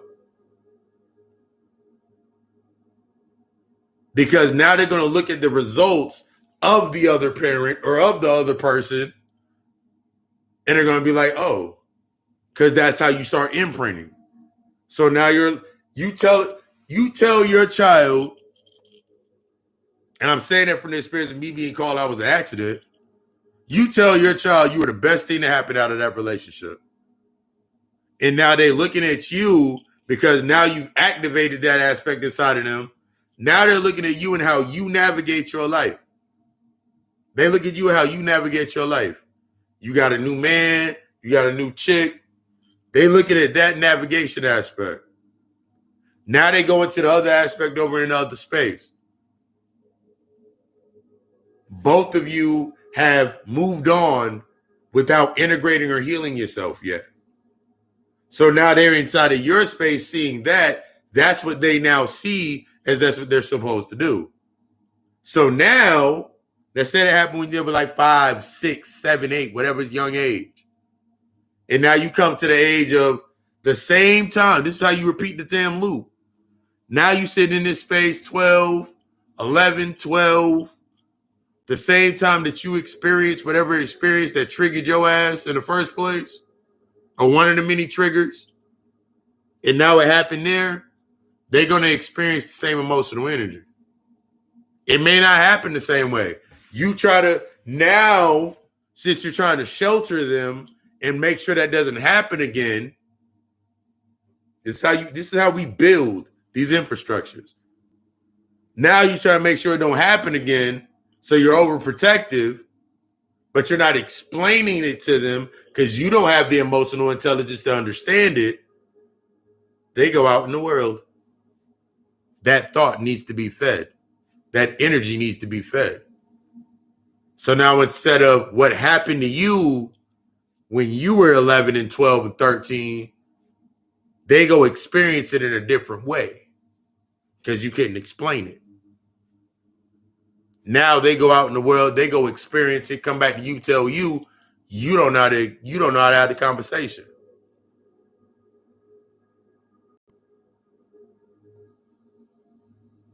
You don't want to look like a bad mother.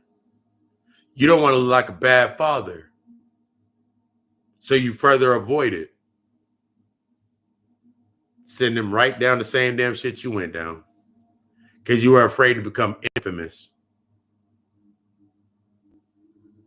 Because the original reason why you created them in your space, that body that you created them for as an emotional dumpster for your emotions, if you lose that, then you lose yourself. You lose your existence. See how easy you can lose your existence? See how easy you lose your existence in friendships and relationships and trauma bonds? It's all about maintaining the existence. It's all about you trying to resist what the fuck you need to really be doing with yourself. That's what you keep doing. Because it's cool. You stay within the dogmatic love and light aspects of, you stay within the dogmatic love and light, creating a new religion or a new binding to yourself so you can say that you've done something with your life.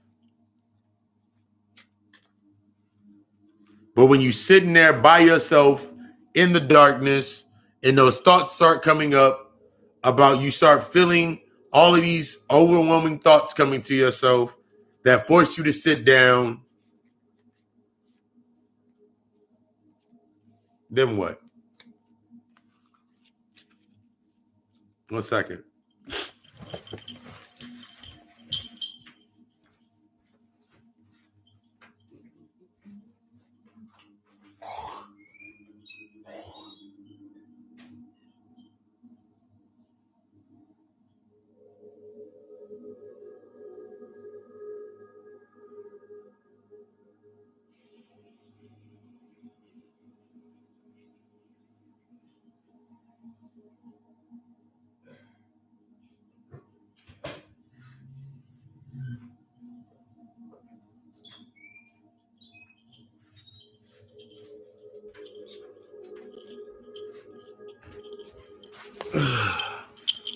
This shit is not about denying anything. It's not about denying that shit anymore.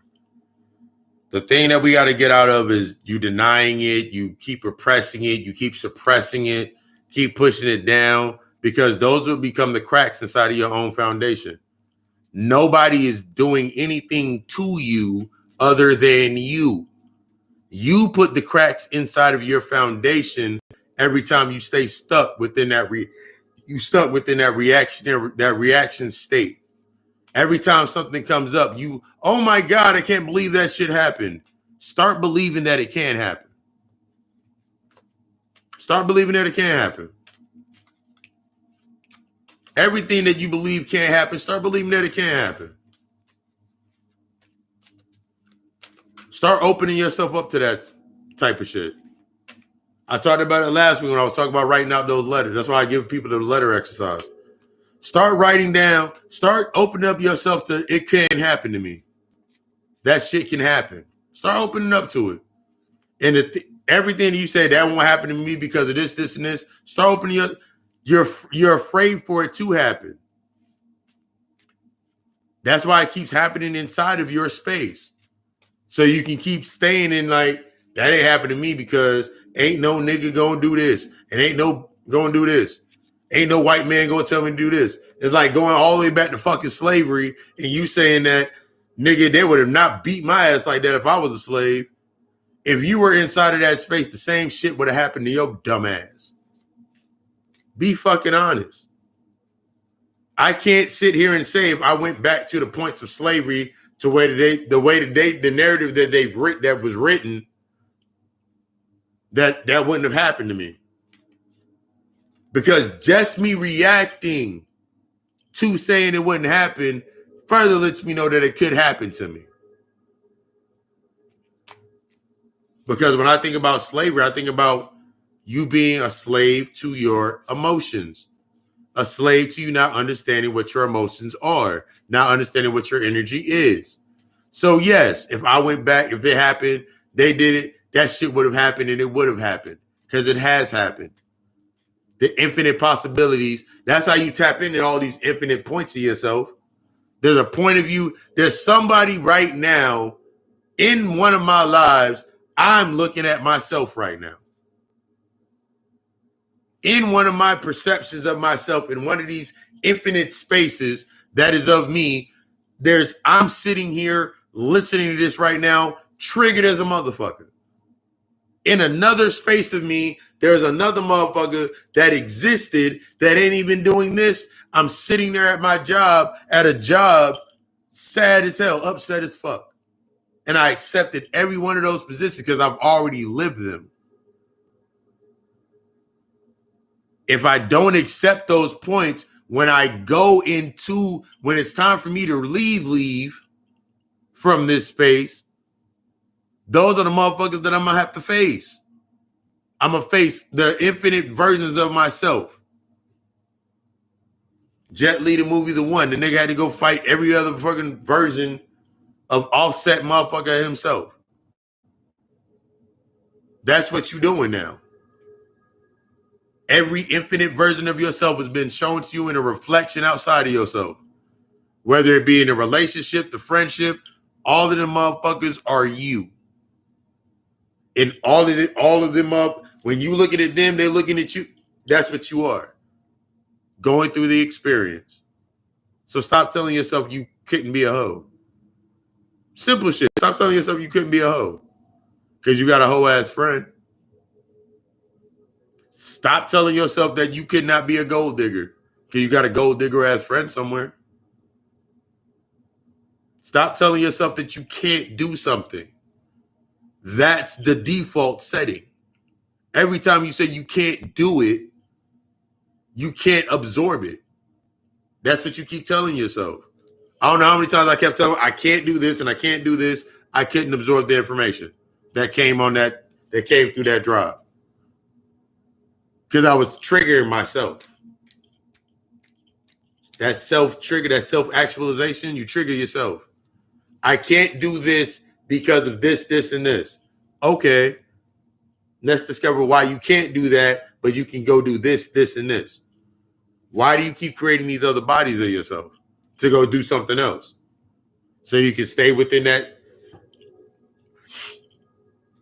So you can go, you're going to go all the way to when your kids are old enough, your nieces and nephews are old enough and they done their jobs and lives. So you can sit there and repeat the same shit that your grandfather said, your great-great-grandmother said, your father said. I don't remember nothing about doing that shit. Back in my day, it was this, this, and this. That's how that ended up happening. That's how you keep repeating the same cycle.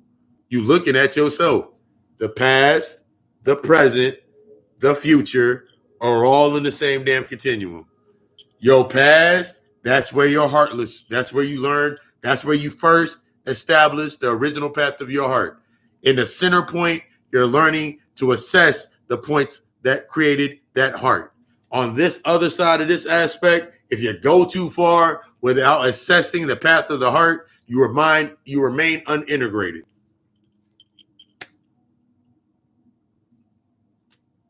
So where do you want to be?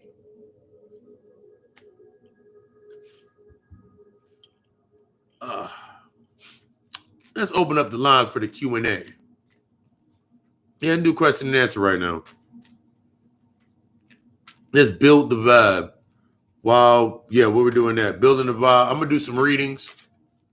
Readings are donation-based. Donate what you feel.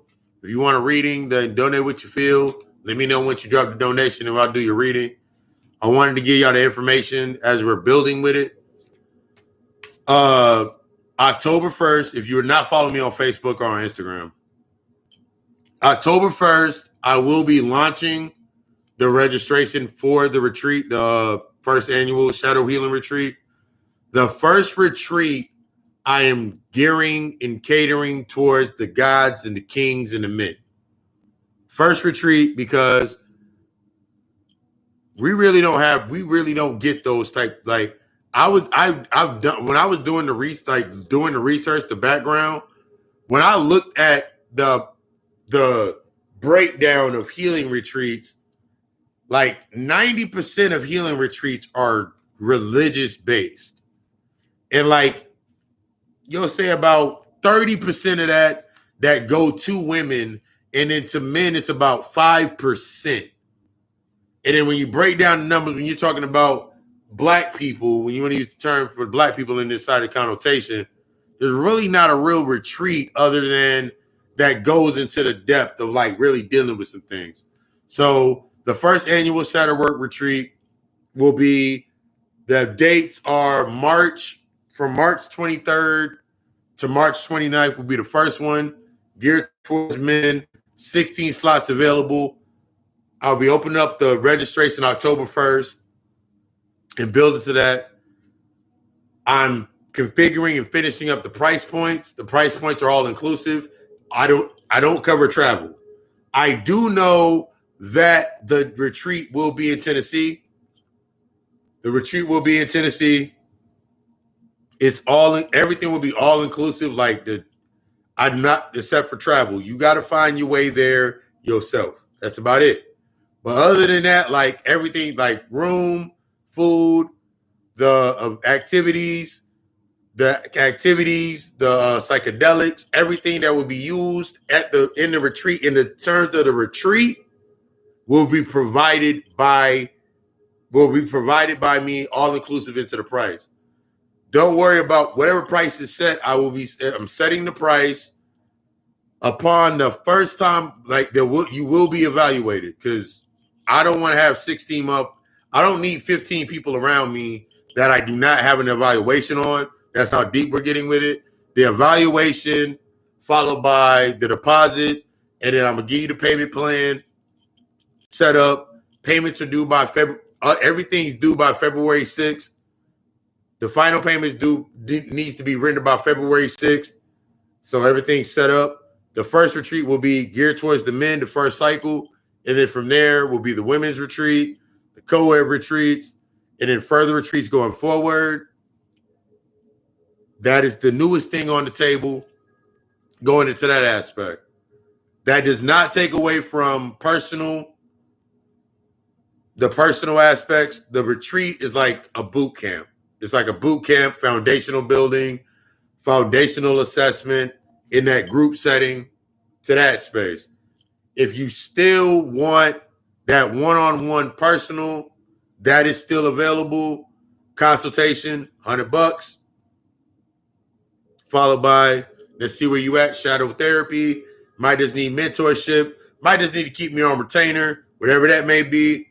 All other services, natal chart analysis, human design analysis. I got a couple charts on the board now.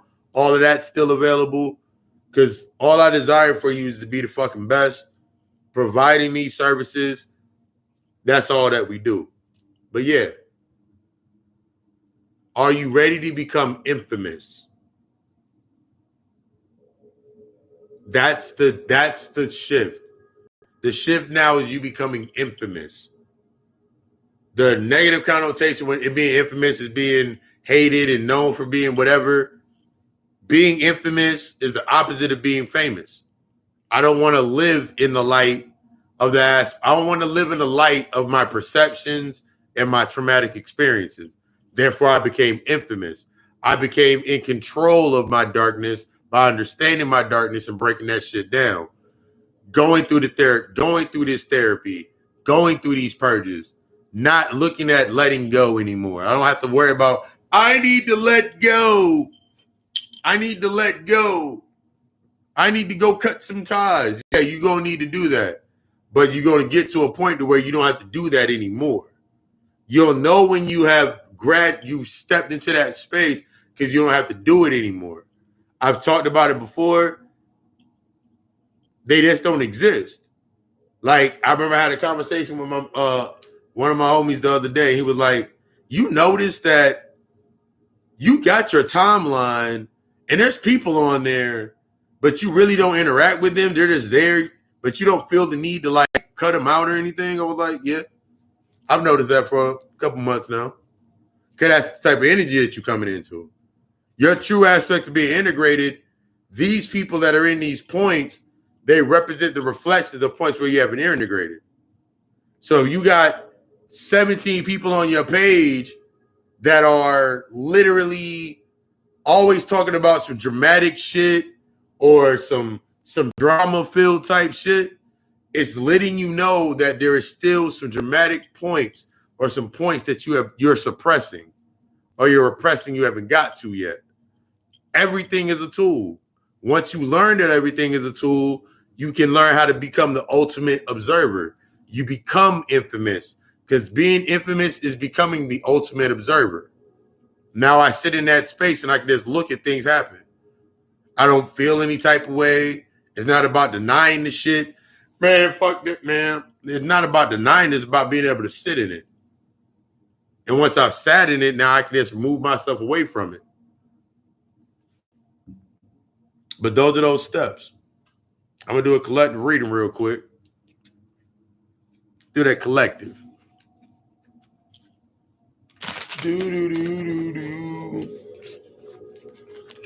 Again, this is the question and answer. You have any question? You don't have to be anything about the lecture, about it. Like, yeah, you ask about services, anything.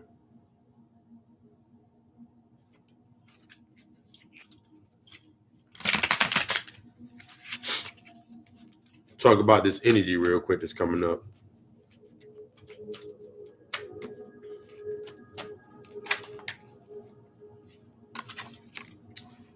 First card off top. That 3 of Wands.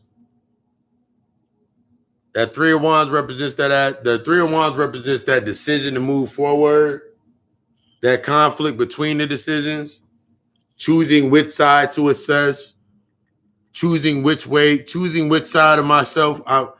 I'm blocking you can be blocking yourself. When I look at the 3 of Wands, it represents the decision. We're gonna go further into it. Right now, we're looking at the aspects of what needs to be cut away. The aspect of the acknowledging. We're talking about that energy with the sword represents the wind, or represents the aspects of the that new emotional energy coming into that space.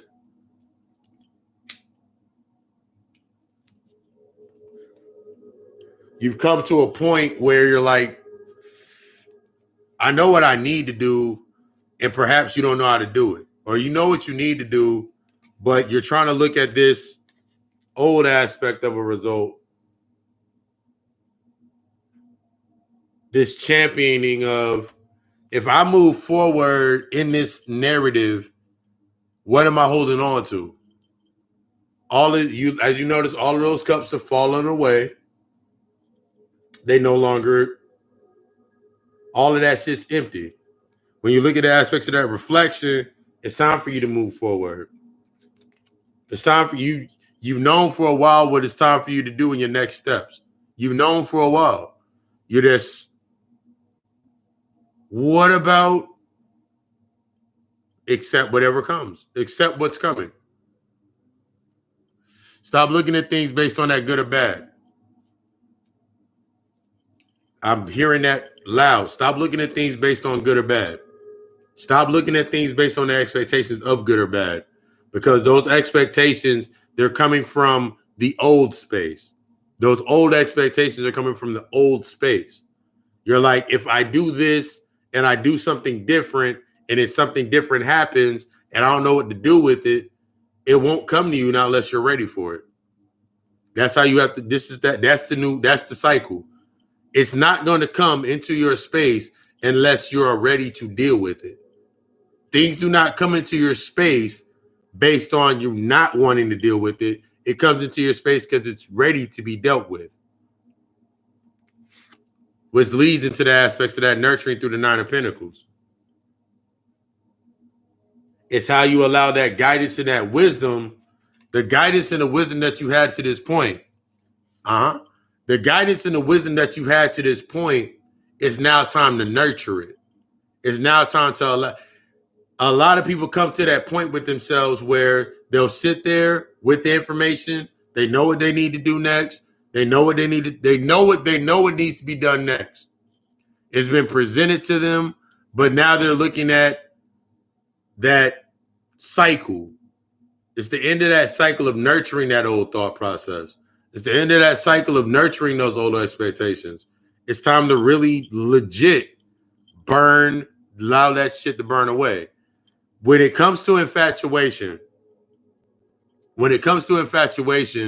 that's that burning feeling. Like, when you start feeling real warm, you get real warm, you start vibrating and shit, like we talked about with the meditation.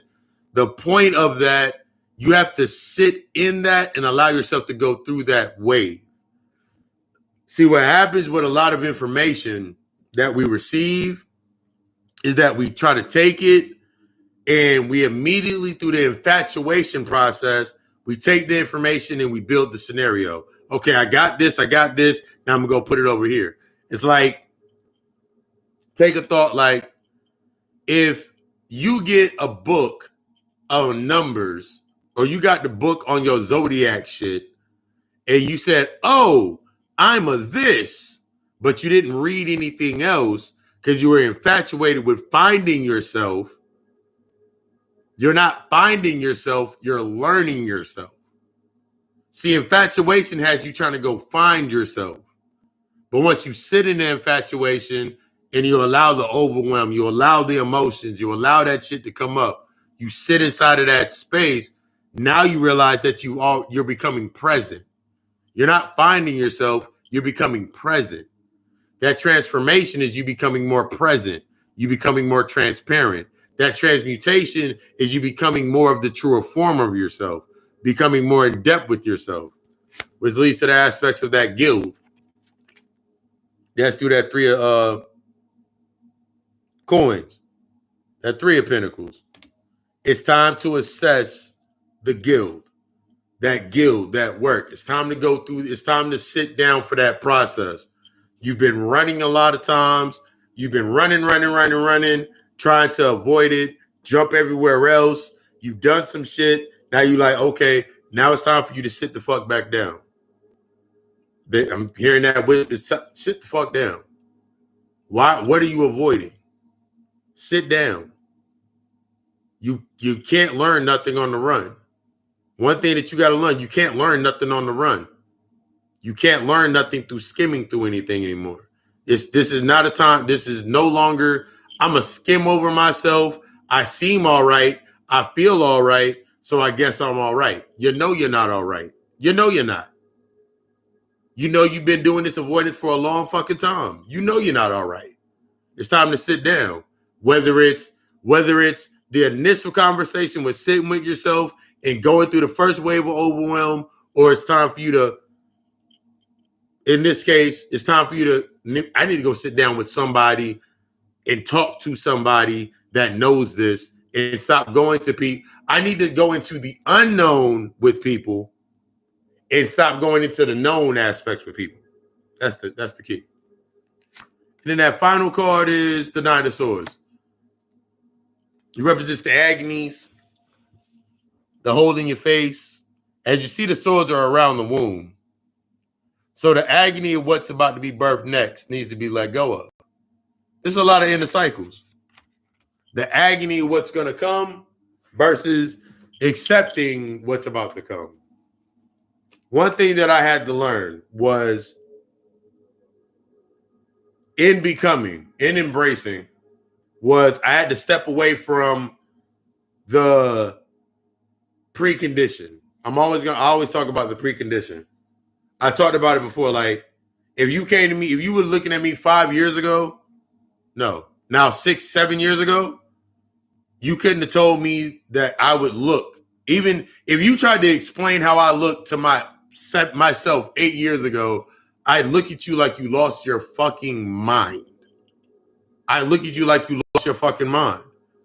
If you told me I would be in this position doing what I do now, I would tell you I could not fathom it. And the reason I couldn't fathom it was because I wasn't supposed to. See, when it comes to that precondition, the obsession, if I came to this from an obsessive point, I wouldn't be doing what I'm doing. When it comes to you versus the wants versus your need, the lesson you need to learn.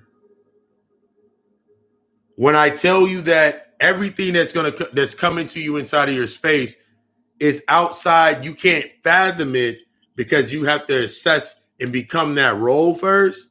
That's the unknown that a lot of motherfuckers are scared of. That unknown aspect. What do I do after the divorce from my reactions and go into the marriage of my responses? That's that becoming infamous. As always, I desire you to be the fucking best. I desire no less than for you to become the fucking best version of yourself. You know where to find me, whether it's my inbox, whether it's the email. You know where to find. You know where you need to go next. Y'all stay tuned for more information for the going to the retreats. Everything in between time. In the meantime, I want you to be the fucking best. You're tuned into the God Hour podcast. It's streaming now. All videos is on here now. When you're ready, hit me up. I desire you. I love you. We love us. Ashe.